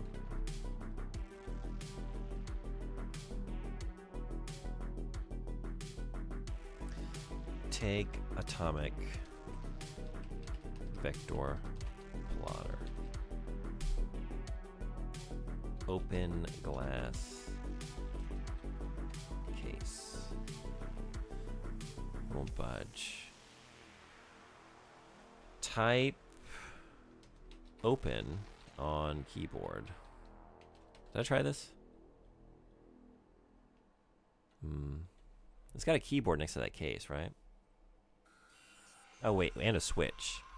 Press switch. Oh. I guess I need the... Okay. So maybe this is unrelated to the babblefish. I gotta get the babblefish first. Put satchel in front of hole. That's too complex, right? It slips off the hook. Put towel in front of hole. Maybe hang was the problem. You're not holding the towel. Every time I try and use it, it says I'm not holding the towel. But I am. Hold towel. Put towel on hook.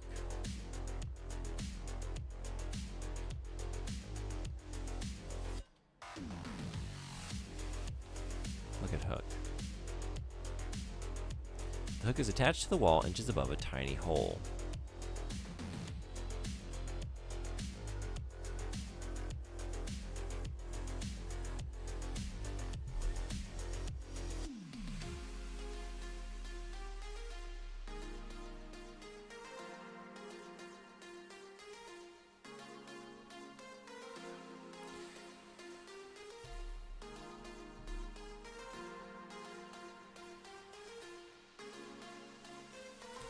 Put fluff in hole.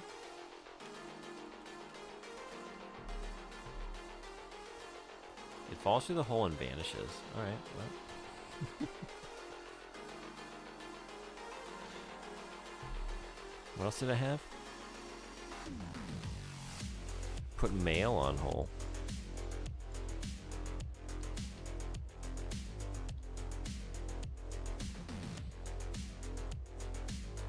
It slips off the hook. I'm not trying to put it on the hook, I'm trying to put it on the hole. Wait, I was imagining it like. Let's get the description again. Whoops. Not the dispender. Oh, what? Gotcha. Scared you. You can only hit it once? Scared you.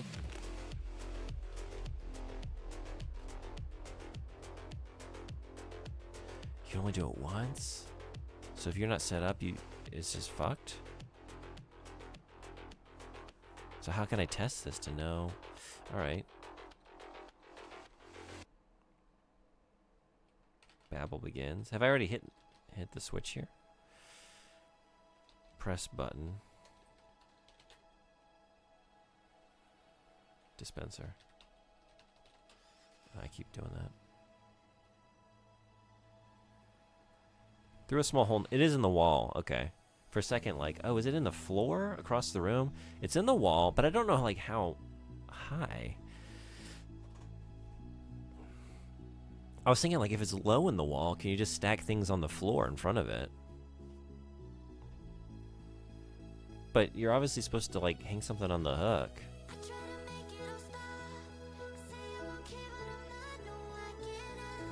I really have not enjoyed my choice for today.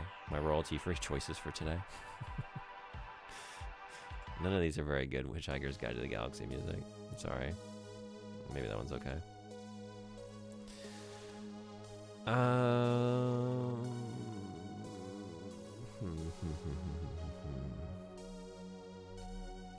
What can we put in front of a hole?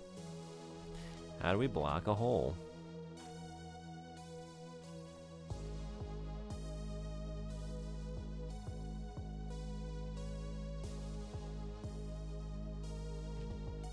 Put toothbrush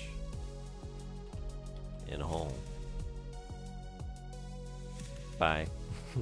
Put screwdriver in a hole. So I've just like soft locked myself, right? Or on a hole, slips off the hook. I'm not trying to hang a screwdriver on a hook. Just put hole in hole. Put the whole hole in the hole. Oh, is it like put hole in hole? To cause like a universal paradox that like collapses the universe? As easy for you to say since you don't even have the small hole.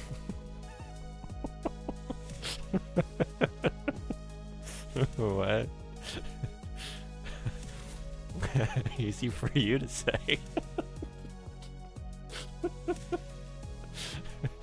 All right.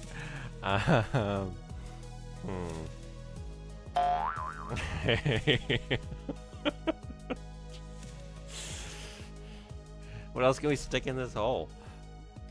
Put screwdriver in the hole. You just gotta clog it up. I don't know the word a hole. Yes, you do. Oh, that's me. Sorry. Put screwdriver in hole. That's easy for you to say since you don't even have the flathead screwdriver. I don't. Take screwdriver. Taken. Put screwdriver in hole. Put finger in hole. Oh, yeah. But then I can't get across the room to hit the button. But maybe we can find a clue. Put finger in hole. I don't know the word finger. Put hand in hole. It doesn't fit through the hole. Look in hole. You see only darkness.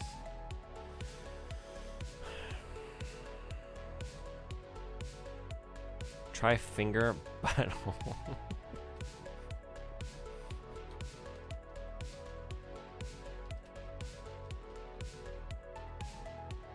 Doesn't know the word finger. Inventory. Put no T in hole. You're talking complete nonsense. Pull yourself together.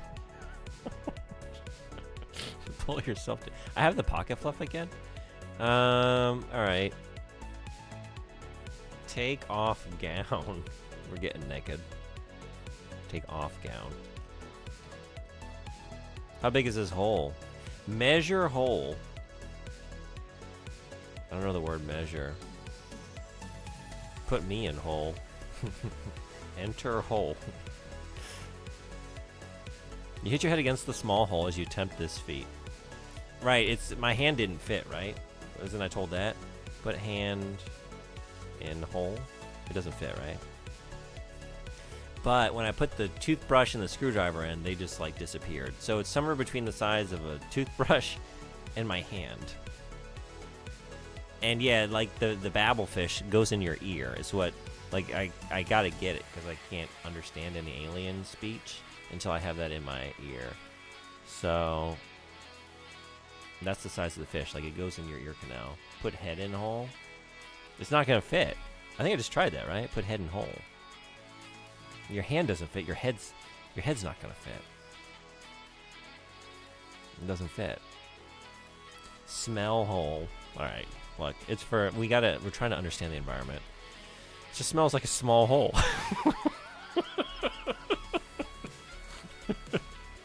Just smells like a small hole. You know how those smell. Okay. Feel hole. Fiddling with the small hole accomplishes nothing. I'm not touching that one. Massage hole.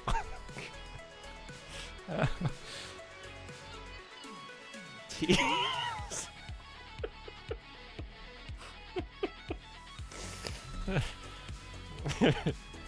Tease hole.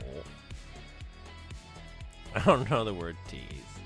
Massage a hole. I don't know the word massage.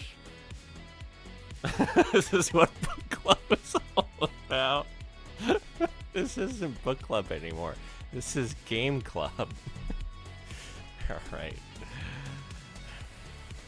Yeah, this is literature, everybody. Please, hole. Please, hole.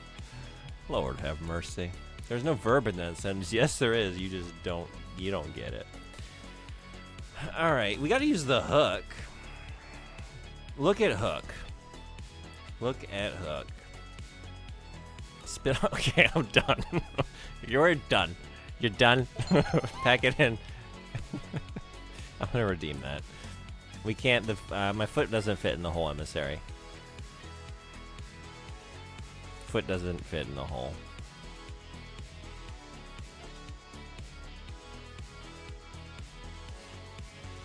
I can't reach my keyboard with my feet. I need to have an addendum on there, like no mouse and keyboard games. Thank you for the bit, though. Thank you for the fun idea. But I'm not that flexible. And this desk is way too high. Where is that? Okay.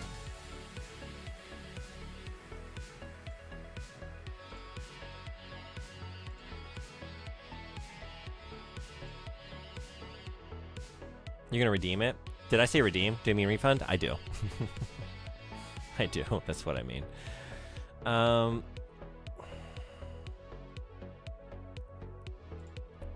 Touch hook. Fiddling with the metal hook has no desirable effect. Pull hook. You can't move the metal hook. Okay, ads in 20 seconds. I'm going to take a quick reading break. I don't know how long I'm playing this today, but I kind of want to figure this one out. Maybe we'll just take a walkthrough. Examine hook. I think I have got the description of it. Yeah. Good idea, though. It's the same as looking at it. So it's right above a hole, and the fish is going down the hole, through the hole. So we gotta block the hole somehow. But I can't. I swear to God, I think it's hang the towel on there, but I don't know. It just always says I'm not holding the towel, so I guess that's not it. And the satchel just slips off, but I can't empty the satchel to make it lighter or anything. Put satchel on hole. It's easy for you to say since you don't have the take satchel.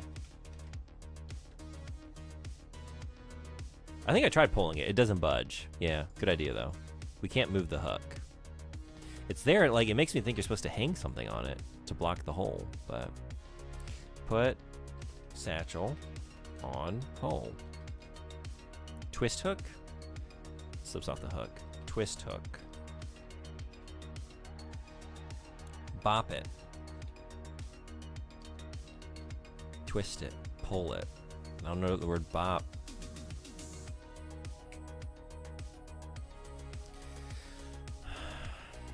Put towel on hole. Did I try this?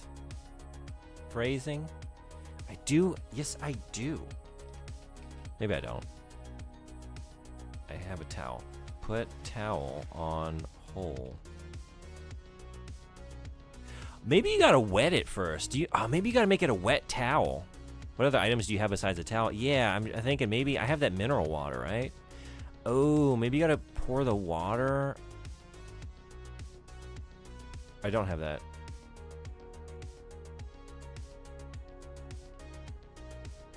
Is it in the room?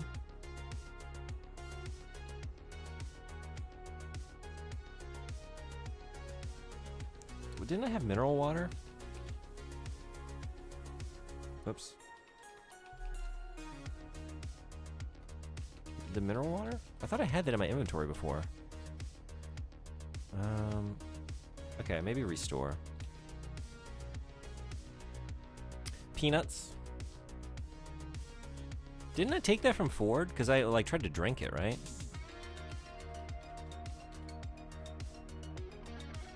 Okay. We got some ads rolling. I'm gonna take a quick break. I'll be back in like a minute and some change, maybe 2. And we'll try wetting the towel and hanging the towel on the hook or something. Maybe that'll do it. See you then.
All right, thanks everybody for hanging around.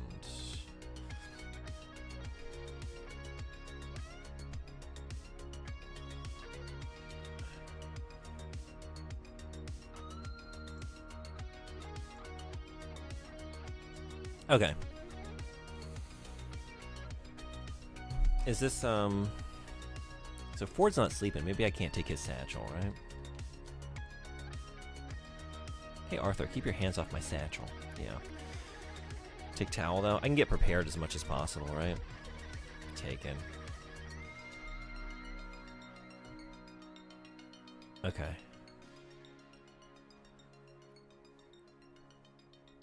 I think I have the guide. I don't need to take it, right? Okay.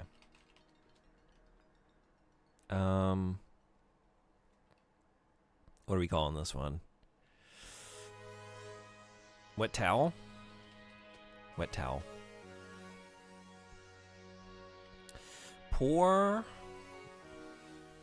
water on towel. It spills all over and then evaporates. The bottle itself vaporizes, part of the Galactic Anti-Litter Program.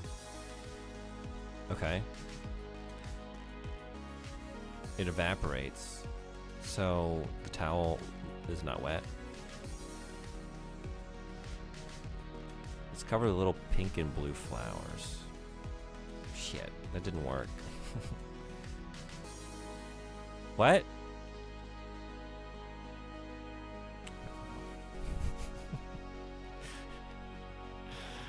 I want to know, is this the answer and I'm just like doing something wrong? Every time I go to hang the towel, it says I'm not holding the towel.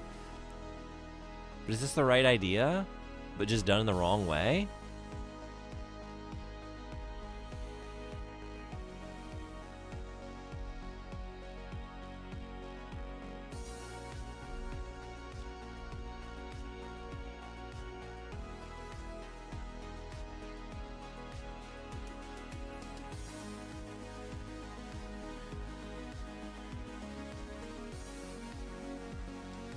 You suck at hanging towels. I suck at firmly grasped towel. Firmly grasped towel. I don't know firmly. Grasp towel.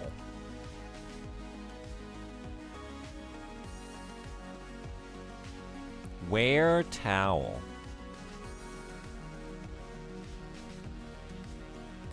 Undress. Take off gown. Did I try this? Okay, you're no longer wearing your gown. Oh, hang gown on hook. The gown is now hanging on the hook, covering a tiny hole. I just had to get naked. Okay, maybe. Press button. Dispenser. Ooh, a single babblefish shoots out of the slot. It sails across the room and hits the dressing gown. The fish slides down the sleeve of the gown and falls to the floor, vanishing through the grating of a hitherto unnoticed train. Well, okay. Damn it. Okay. Getting naked is usually the answer. All right. That's what the hook's for. Put towel on drain. The towel completely covers the drain. Press button. Dispenser. A single babblefish shoots out of the slot, sails across the room and hits the dressing gown. The fish slides down the sleeve of the gown, falls to the floor, landing on the towel. A split second later, a tiny cleaning robot whizzes across the floor, grabs the fish, continues its breakneck pace towards a tiny robot panel at the base of the wall. The robot zips through the panel and is gone.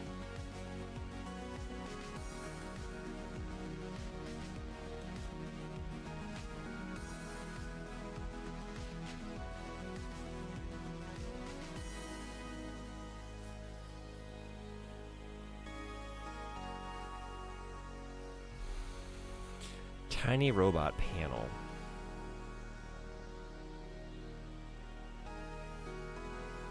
Stick, probably not stick, put screwdriver. I wonder if you can like jam the panel with the screwdriver. In panel? You can't put the flathead screwdriver in a tiny robot panel. Put toothbrush in panel. I still have the satchel, right? Oh no, I haven't taken it yet. Take satchel. Put satchel on panel. Okay, the satchel is lying on its side in front of the tiny robot panel. Press button. Dispenser. A single babblefish shoots out of the slot, Slides down. Lands on the... Okay. So that didn't work.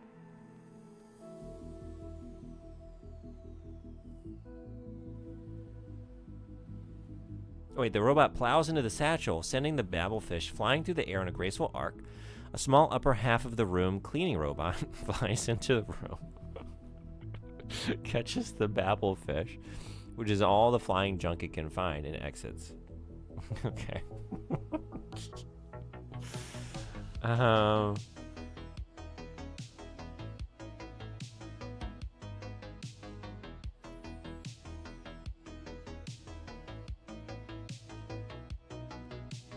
Upper half of the room cleaning robot. Upper half of the room cleaning robot.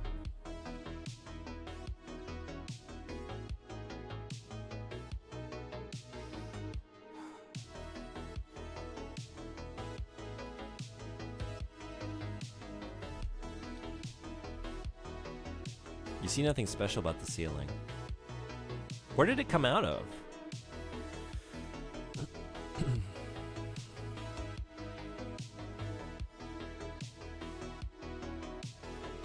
Because the first one came out of a panel. Like, how do I reference...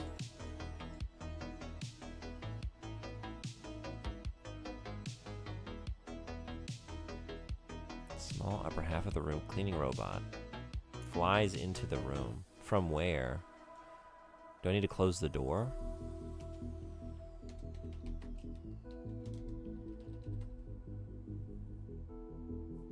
Closed. But it flies. Where did it come in from?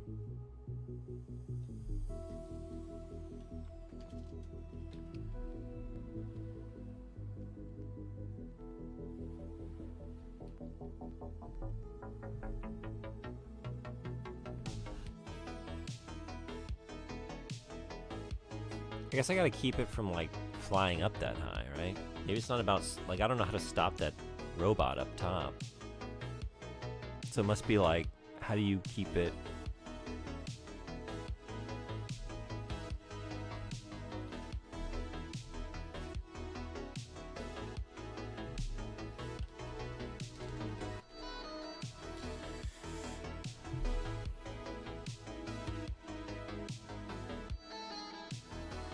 The robot plows into the satchel, sending the babblefish flying in the air in a graceful arc.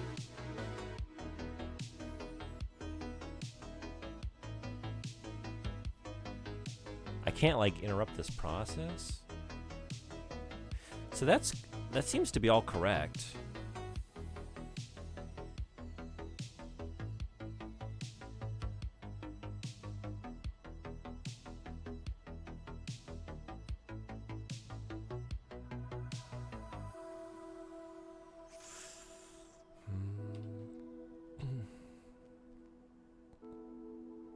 Just what I am. That's all.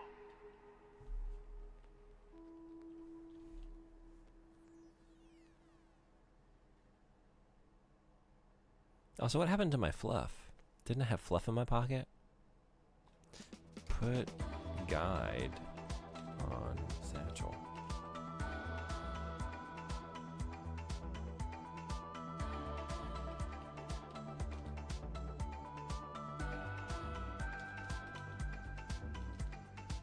You still naked? Oh yeah. I gotta leave the gown there because, like, every time I hit the button, it's gotta stop the babblefish from flying through the hole. That didn't change it. What do I still have? I got mail, toothbrush, screwdriver, the signaling device.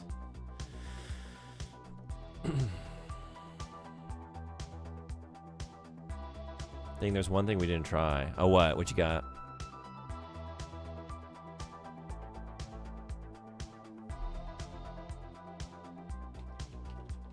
Put dingus in hole. Yeah, no.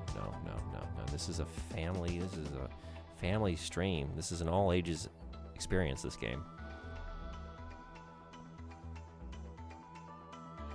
Put disappeared in the hole. That's true. The things... Correct, Altiza.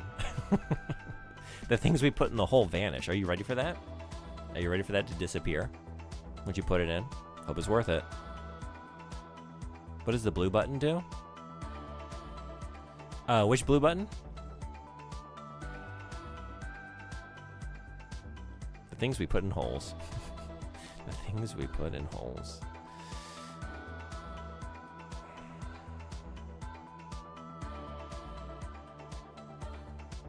Throw mail? But I can't like throw it and then hit the button. It's like throw it up. Throw it up, block the fish. Throw mail in air. A small upper half of the room cleaning robot flies into the room, collects the loose pile of junk mail in midair, and flashes away. Okay. Are you busy?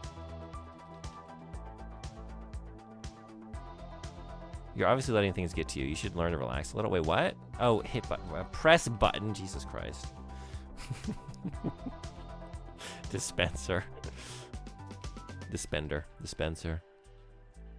Well, I'm out of time. Fucked. All right, restore. We're going back to wet towel.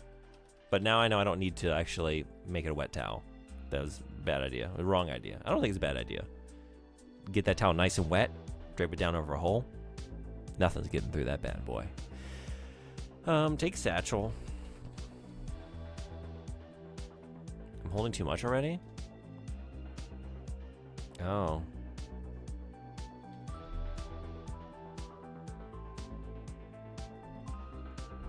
Oh, wait, that's why I don't have my pocket fluff. Right, I don't have any pockets because I'm naked. Okay.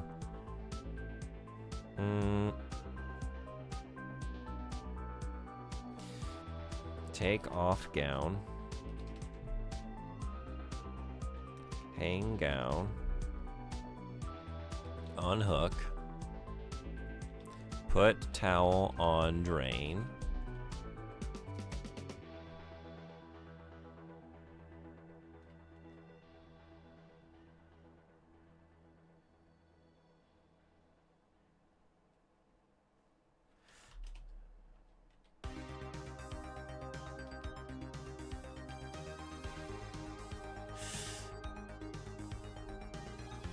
The buttons that don't dispense fish. Oh yeah, let's see. We have the oh, the green button is the hitchhiking. I don't know what that would do right now. Probably nothing, right? Press green button. The red button was call engineer. Maybe that is something. That's a good idea. Let's see. The thumb winks and flashes for a second. Nothing further happens. Press red button. With a screech of ion brakes, a Sirius Cybernetics Corporation repair robot pulls up on a bike from out of the sub-ether.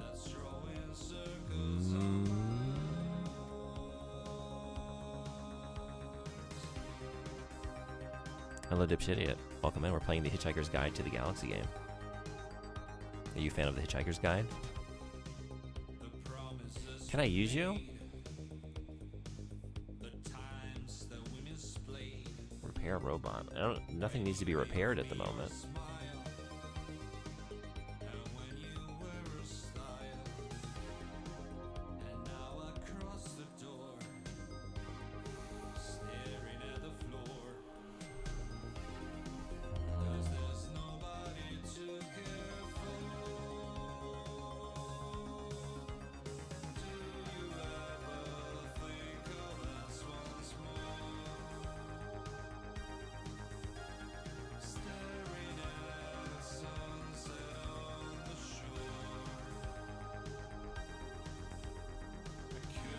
I don't know, like what if I hit the button while you're here?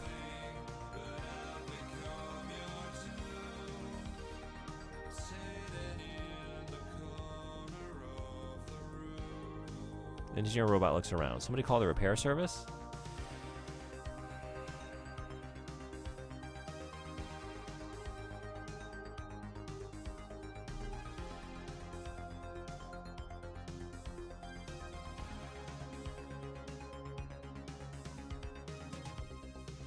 I don't know. This might be the right idea. I just don't know how to use you at the moment. Because nothing's broken. I don't need you to repair anything. I need you to break something.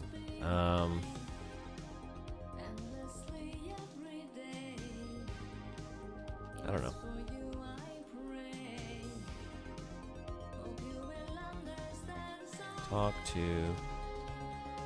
Talk to engineer.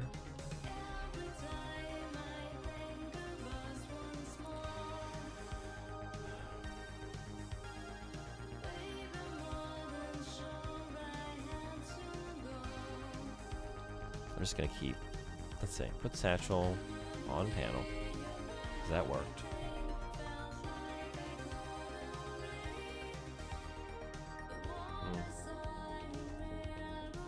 Take satchel. Okay.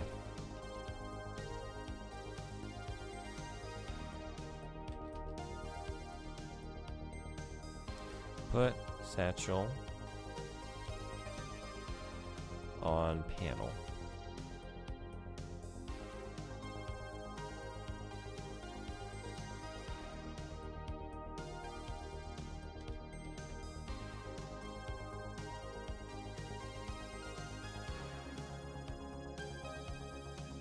What if I just put everything on it?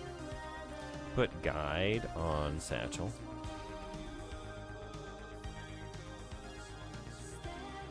Put screwdriver on satchel. The Hitchhiker's Guide is already on the satchel. Put mail on satchel.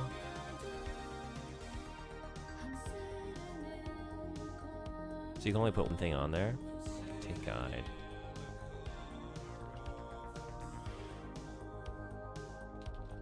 Put mail on satchel.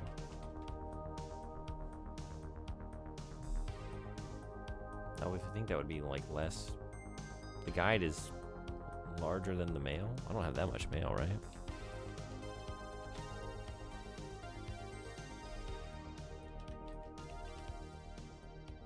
We're just gonna accept the fact that I can't spell the word dispenser.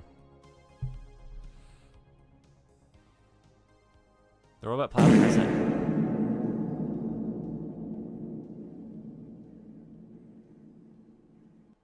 the robot plows into the satchel, sending the babble fish flying through the air in a graceful arc, surrounded by a cloud of junk mail. Oh, because it like knocked it all up in the air. Another robot flies in and begins madly collecting the cluttered plume of mail. The babblefish continues his flight, landing with a loud squish in your ear. I had to put the mail on there. Announcement is coming over the ship's intercom. This is the captain. My instruments show that we've picked up a couple of hitchhikers. I hate freeloaders, and when my guards find you, I'll have you thrown into space. On second thought, maybe I'll read you some of my poetry first. Repeating. Okay. We need to, I don't know, should I take these things I just put down? Wait, what did I take? Okay, I put on gown, right? I'm naked. You're not holding it. Jesus Christ. Take gown. Put on gown.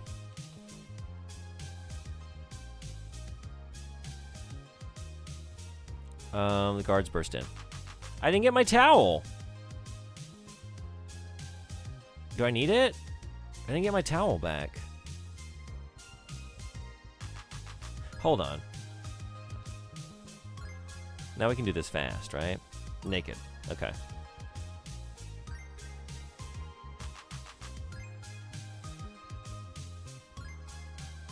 I already put my... Okay. Put satchel on panel.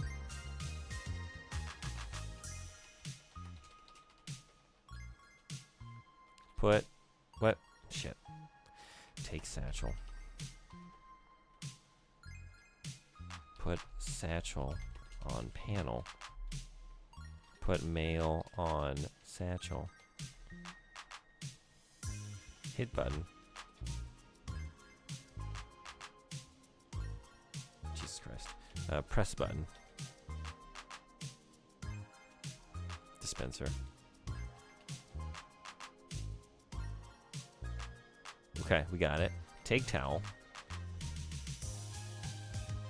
Take gown. Take guide.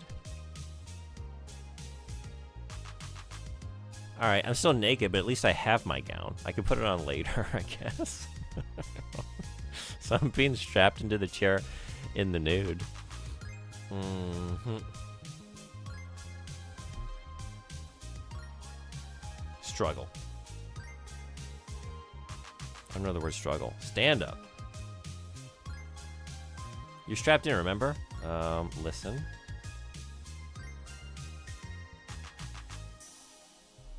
The Vogan captain hasn't begun yet. If he's going to read his poetry, mutters Ford, sweating profusely, just pray he softens us up with some cudgels first. Hello, hitchhikers, begins the Vogan captain. I've decided to read you a verse of my poetry. I guess we need to, like, be a Vogon here. All right, let me try. All right, listen to poetry.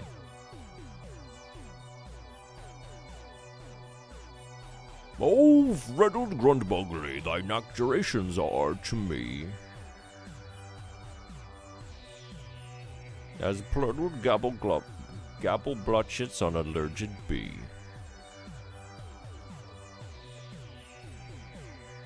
Group, I implore thee, my funting turling dromes.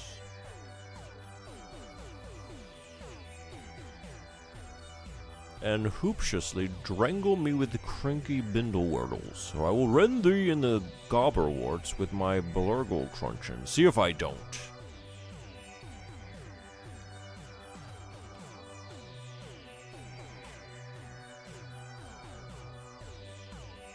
You didn't seem to enjoy my poem at all. Guards, toss them out of the airlock. The guard grabs you and Ford and drags you towards the hold. Ford whispers, don't worry, I'll think of something.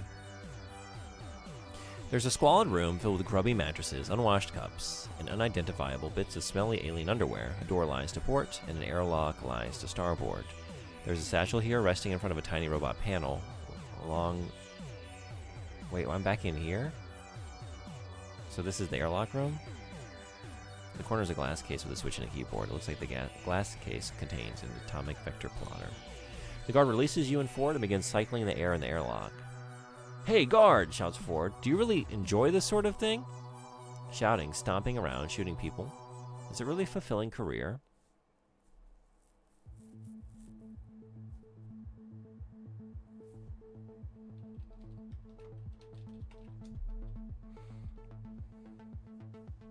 Press the switch. A recording plays. That's right, I couldn't understand this before. To open the case, type in the first word from the second verse of the captain's current favorite poem.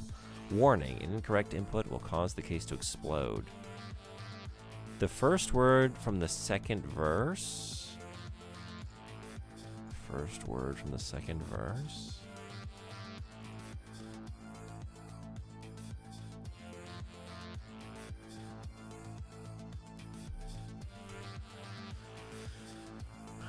I don't think we heard the second verse.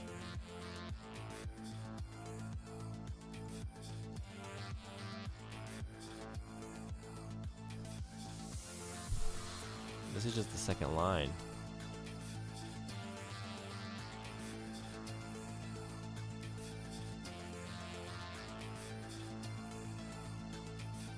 We're supposed to, like, praise the poetry, though. I should have saved.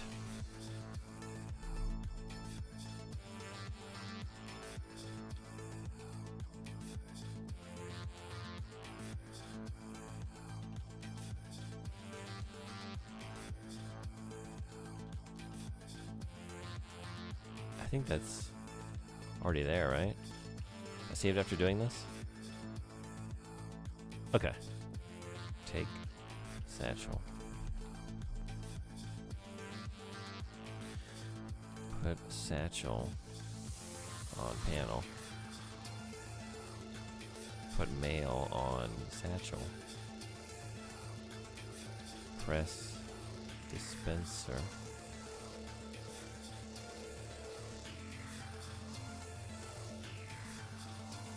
Press dispenser button. Take towel. Take gown.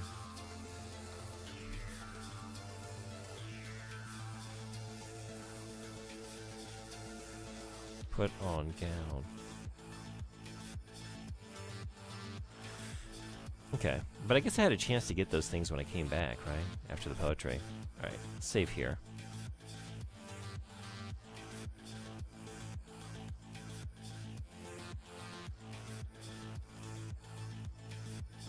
Listen. Listen. Read you a verse of my poetry. We need to hear the second verse. Listen. Maybe praise poetry.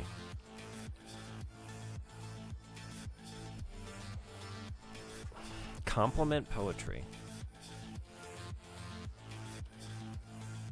Oops.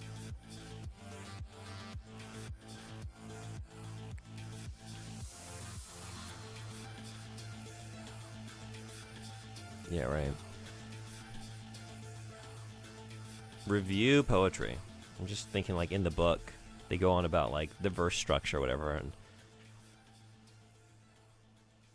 compliment the Vogon compliment. Compliment? Compliment. Do we know the word compliment? We don't. Scoosman, what's going on? Welcome.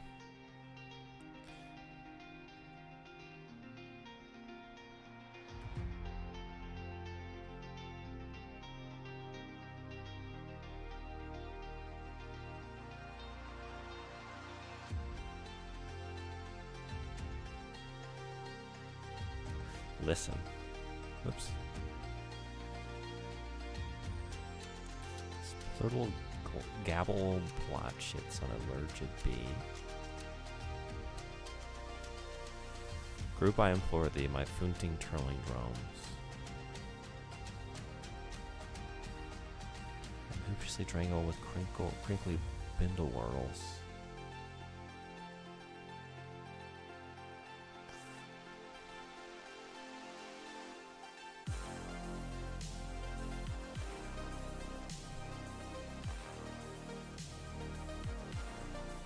Okay, yeah, this is where you didn't seem to enjoy my poem at all. Okay, so that's the verse. We need to hear the second verse, right? Because that's the key word, that's the password for the machine.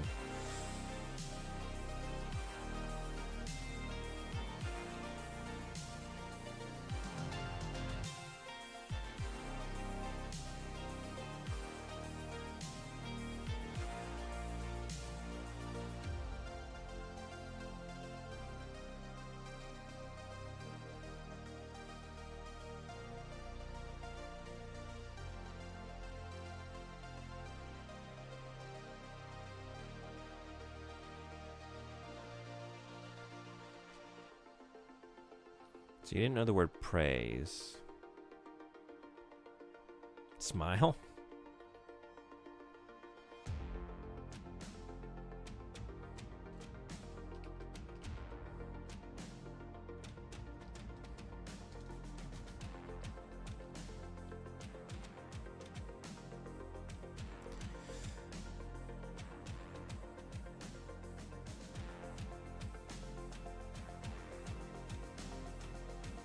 Like poetry. We're like.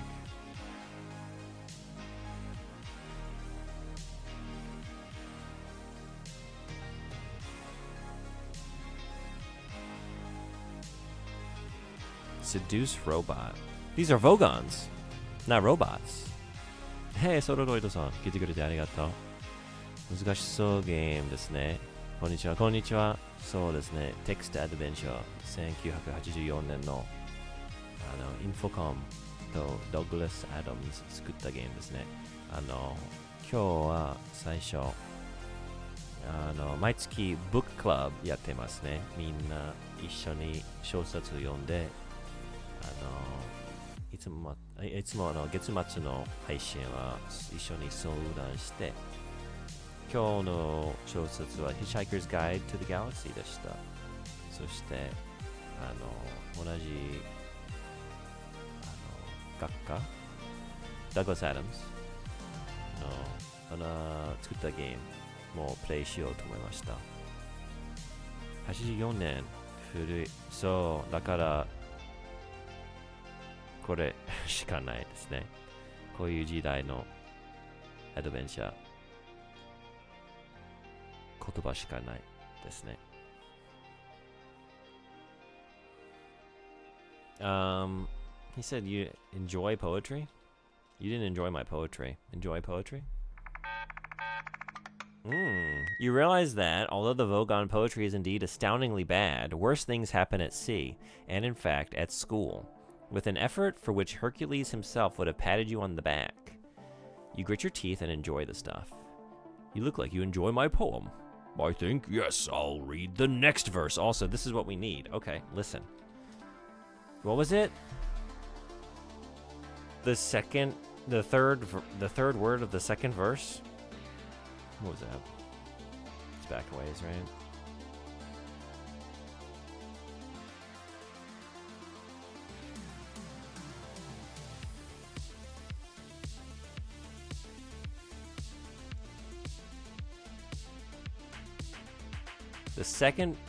The first word from the second verse. The first word from the second verse. Oh, the first word, okay.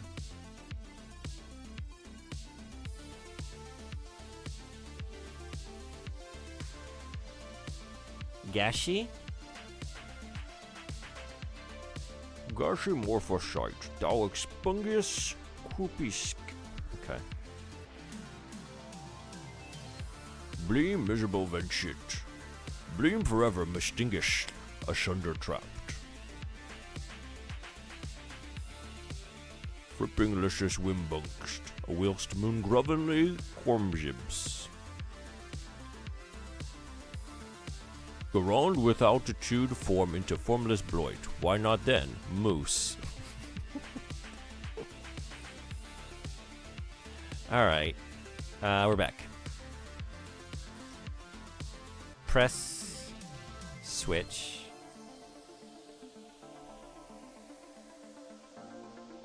Right.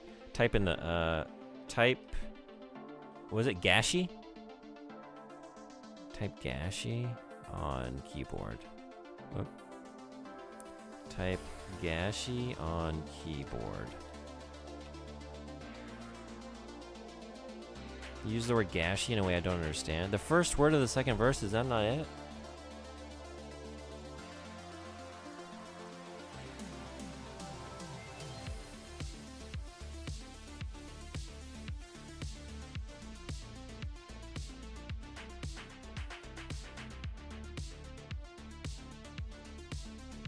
I'll read the next verse also. That's the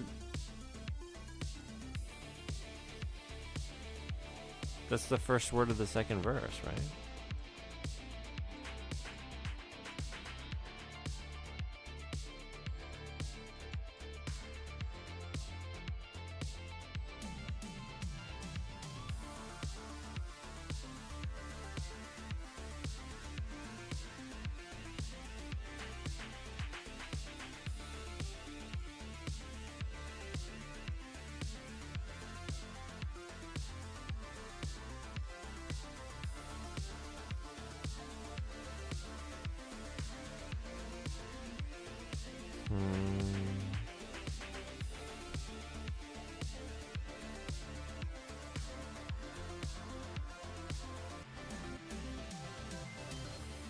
It's not case sensitive, right?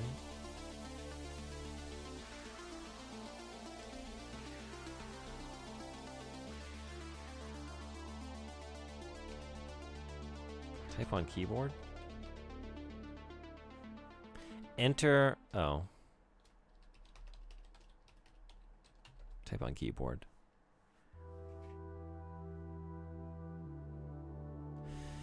Enter Gashi.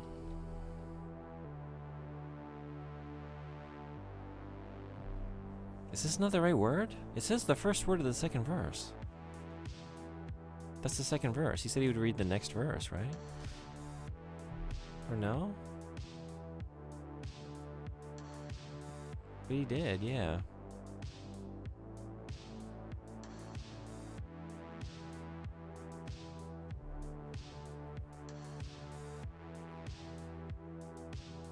I'll read the next verse also. It's not Bleem, right? Bleem freaking Garand?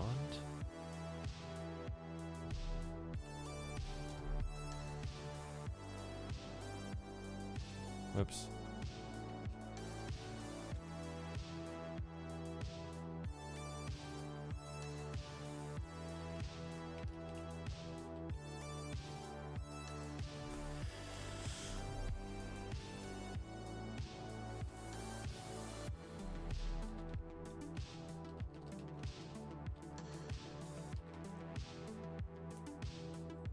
Huh.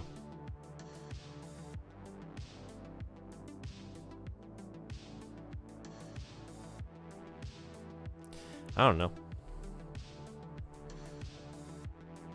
If I go back and listen to more, can I keep enjoying the poetry?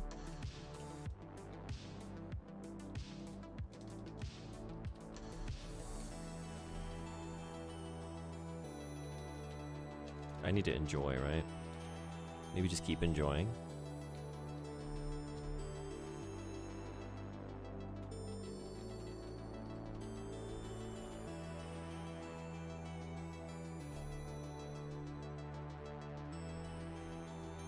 Say the first word of the second verse. That's it.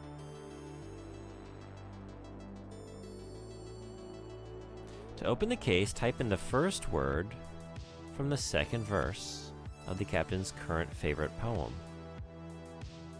Is this not the right poem? Will you read like another poem if we keep...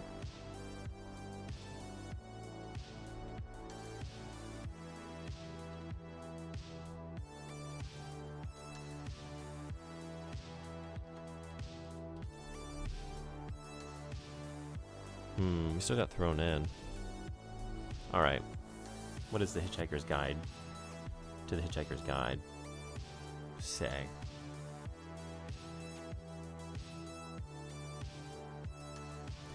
Oh, it has to be in quotes.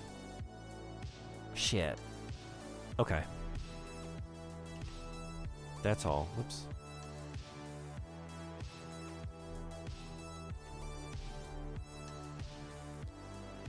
I didn't realize you had to use quotations.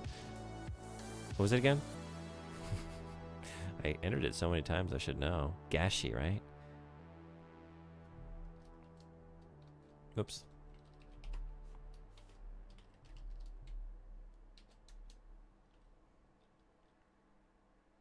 The glass case opens. Okay.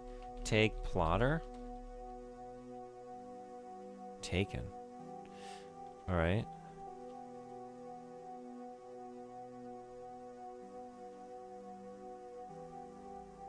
Take satchel.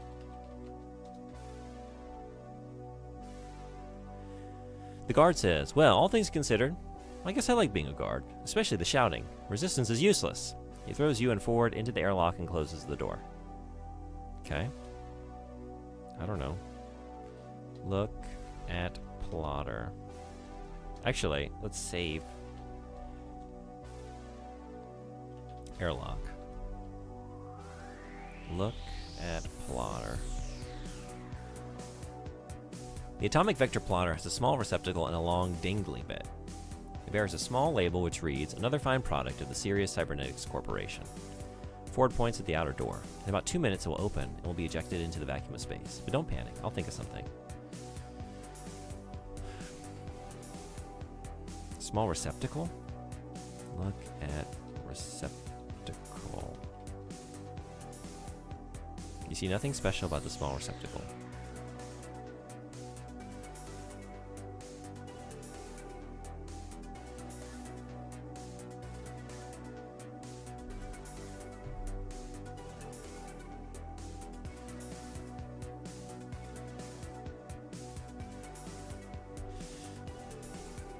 Look at dangly bit. Whoops.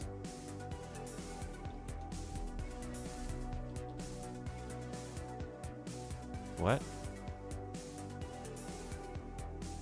Hey, Dusty Gale, what's going on? Welcome. We're playing the Hitchhiker's Guide to the Galaxy game. Are you a fan of this series? Ford's eyes light up. Do you still have the electronic sub-ether auto-hitching? At that moment, the airlock door opens, and you and Ford are blown out into space. Your elbow must have struck some key on the Hitchhiker's Guide because it begins droning out an entry. Coincidentally enough, the entry on space. If you hyperventilate and then empty your lungs, you'll last about 30 seconds in the vacuum of space. However, because space is so vastly, hugely, mind-bogglingly big, being picked up by another ship within those 30 seconds is almost infinitely improbable. Precisely 29 seconds later, you and Ford are scooped up by a passing ship. Gasping for air, you pass out. Dark. Doesn't seem like there's enough pictures or sound for me to enjoy. Yeah, well, It's originally, I don't know if you're familiar with the source material. It was originally a radio show, but the book, The Hitchhiker's Guide to the Galaxy. But yeah, it's a very old game. It's from 1984. So it's just a text adventure. Although I think, can I turn on the light? You can't hear anything, see anything, smell anything, feel anything, or taste anything. And you do not even know where you are, or who you are, or how you got there. Open eyes? But I can't see anything, right? But maybe because my eyes are closed? What? Does this just happen randomly?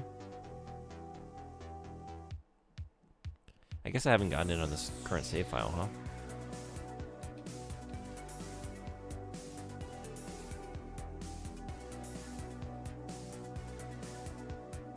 This time I don't have any senses. So I can't stand up, right?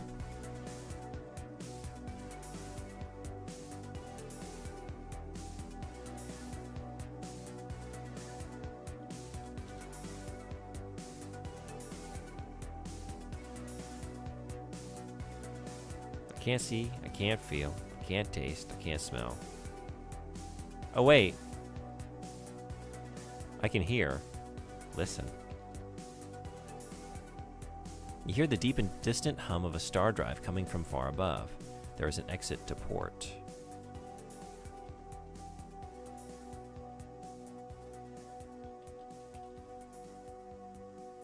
Follow sound.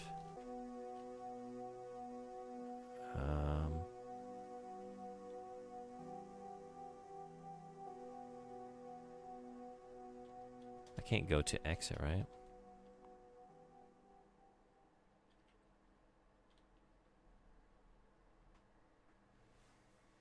There's an exit to port.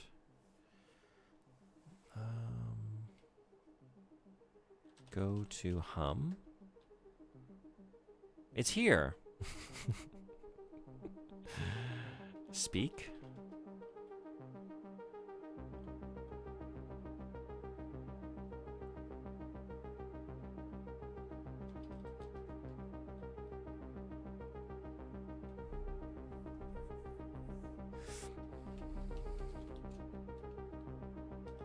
Listen to hum.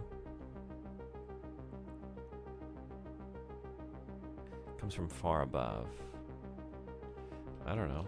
I can't go up though, right? Can't go that way.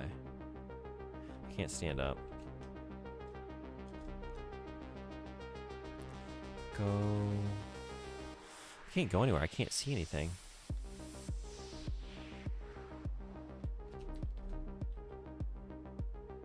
You yell as loudly as you can, but no sound emerges. No sound.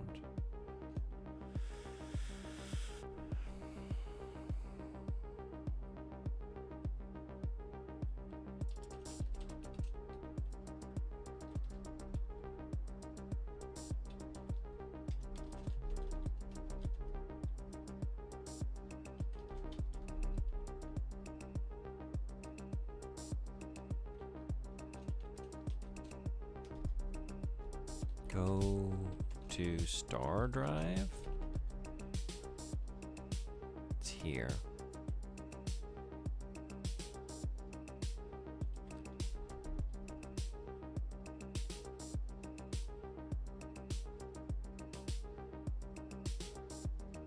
Can't feel anything.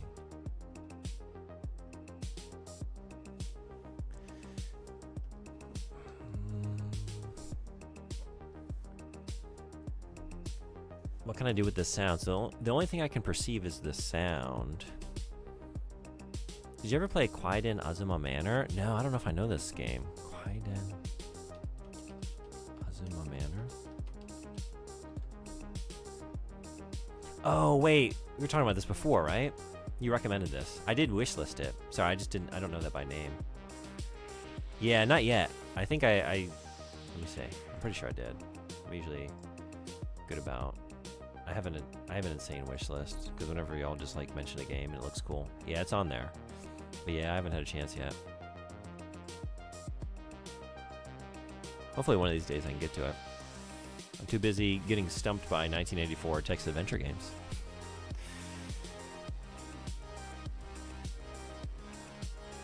Hmm.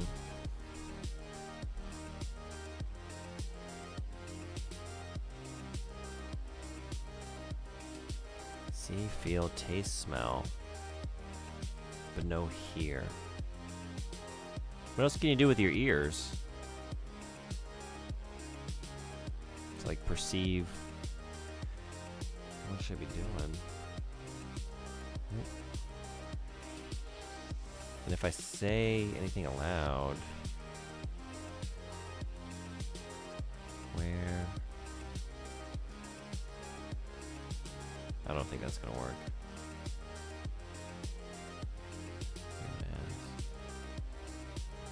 Ask hello. Say hello.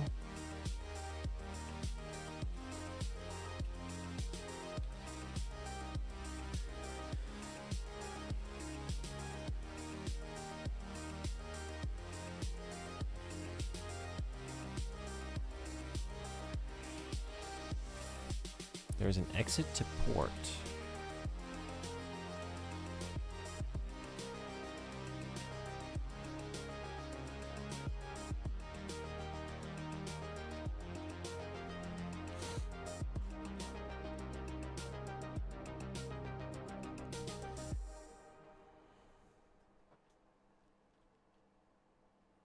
Anything else I can do with my ears?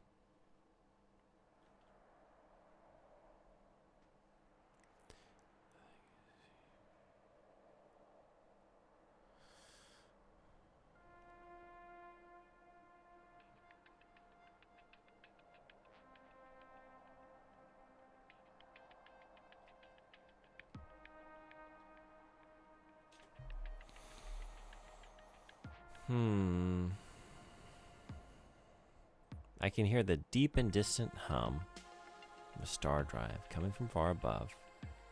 There is an exit to port.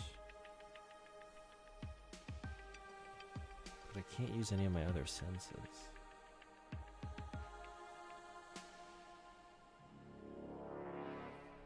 I don't know. I can't go to these. Listen to. Can't listen to port, right? Listen to exit. I've tried these multiple times, right? Listen to hum. Yell to hum.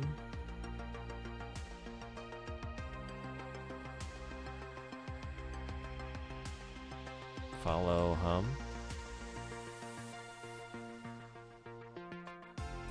The star drive is right here. What? It is? Touch star drive? Fiddling with the star drive accomplishes nothing. Look at it was dark.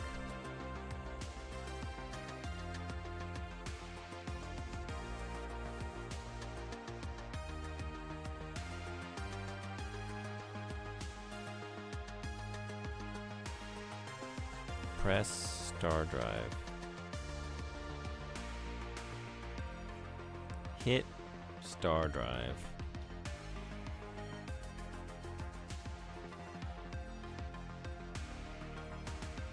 Touch exit. Touch port.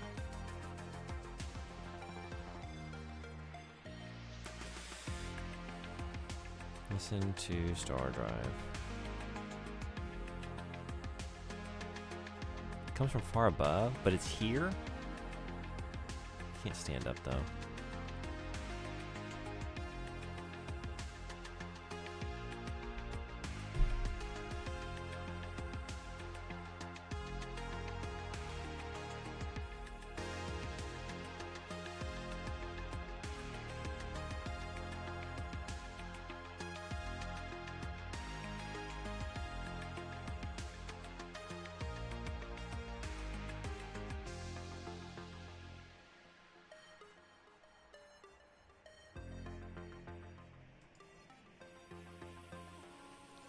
I see. Okay. I have to use cardinal directions. It is head to the port, but you have to like... That's All right. Go south to the exit. You can't just go to the exit. You have to go south to the exit. All right. We were lying about the access to port. This fucking game, man. You emerge from a small doorway. Entry bay number 2. This is an entry bay for the Heart of Gold. We made it. I was kind of hoping to get here. I think I might leave it here for today. That's how it is in Zork. You played Zork? Yeah, I've had to check a guide. Like, I have a guide pulled up. I'm trying not to use it immediately, but I'm trying to, like, exhaust all my ideas before I take a look at it. But I've checked it a few times. But having it there as a temptation does, like, maybe truncate how long I'm willing to think on something, honestly. But there have been, like, one was, like, oversight on my part. One was some serious bullshit. I had to order a sandwich in a pub without, like, knowing that sandwiches are available. Or, like, maybe I could have, you know what, looking back, maybe if I had looked around the pub, I would have seen, like, a menu. I don't know. Anyway, there were a couple that, like, yeah, Zork, I want to say, like, I always remember this one puzzle, and I can't really remember how it breaks down, but there's something involving, like, a bar and an echo. I don't know if you know what I'm talking about. It's very vague. There was, like, a couple times where, like, that is some serious moon logic. But, yeah. I only went through the first one. Have you played all that series? There's a sales brochure here. This looks like that incredible new infinite improbability drive spaceship, the Heart of Gold, says Ford, with growing excitement. Announcement. This is Eddie, the shipboard computer. We have just picked up 2 hitchhikers at an improbability factor of 2 to the 21,914th power to 1 against. Okay.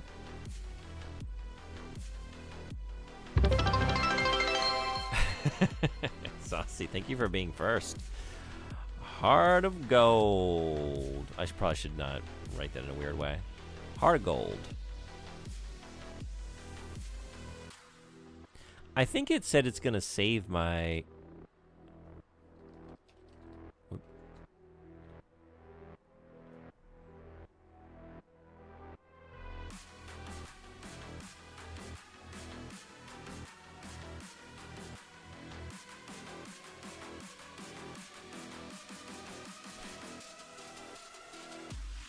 This is not Safari.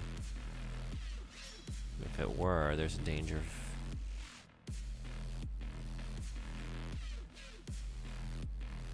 Okay, so hopefully it'll save next time I get here. If not, I mean, it would probably take a few minutes, but I could probably get back to where I need to be without too much trouble. Hey, Jose, what's going on? Welcome. How you doing? We were playing the Hitchhiker's Guide to the Galaxy text adventure game from 1984. We did, I have my monthly book club, so we read the Hitchhiker's Guide, just the first book in the series, and discussed that for like an hour. And in the last few hours, I've been playing this. You checked out any text adventure games before? And do you like the Hitchhiker's Guide? We just got to the Heart of Gold. I was looking for a good stopping place, so I'm going to keep streaming. I'm trying to think of what to play. I thought about maybe jumping back into the Junji Ito game, seeing if we could finish that. Or like maybe another indie game. It's a fun narrative to read. Yeah, I love the book. And I really liked the radio series. I'd never listened to the original radio broadcast that predates the book from 1978. I listened to that over the last week. And it's good. A lot of the writing is consistent with the novel. Like the novel expands some bits and adds some things in. But like a lot of the dialogue, a lot of the banter, and like the situations are the same. I want to play Slay the Princess someday. Yeah, that looks good. I've heard good things about that. I'm with you. All right, ads are kicking off in 10 seconds, so this is a good time to transition. We're going to take a break from the Hitchhiker's Guide to the Galaxy. I'll continue this. I don't know when, but I got to see this thing through. We've put a substantial investment of time and energy into getting the Babelfish and withstanding Vogon poetry. And, yeah. I don't know. Maybe let's finish a game before I start a new one. Let's check out the end of the Junji Ito game. Let's try and finish that. I will be back in a few minutes with a different game. We'll take a quick break. I will see you then. Be right back.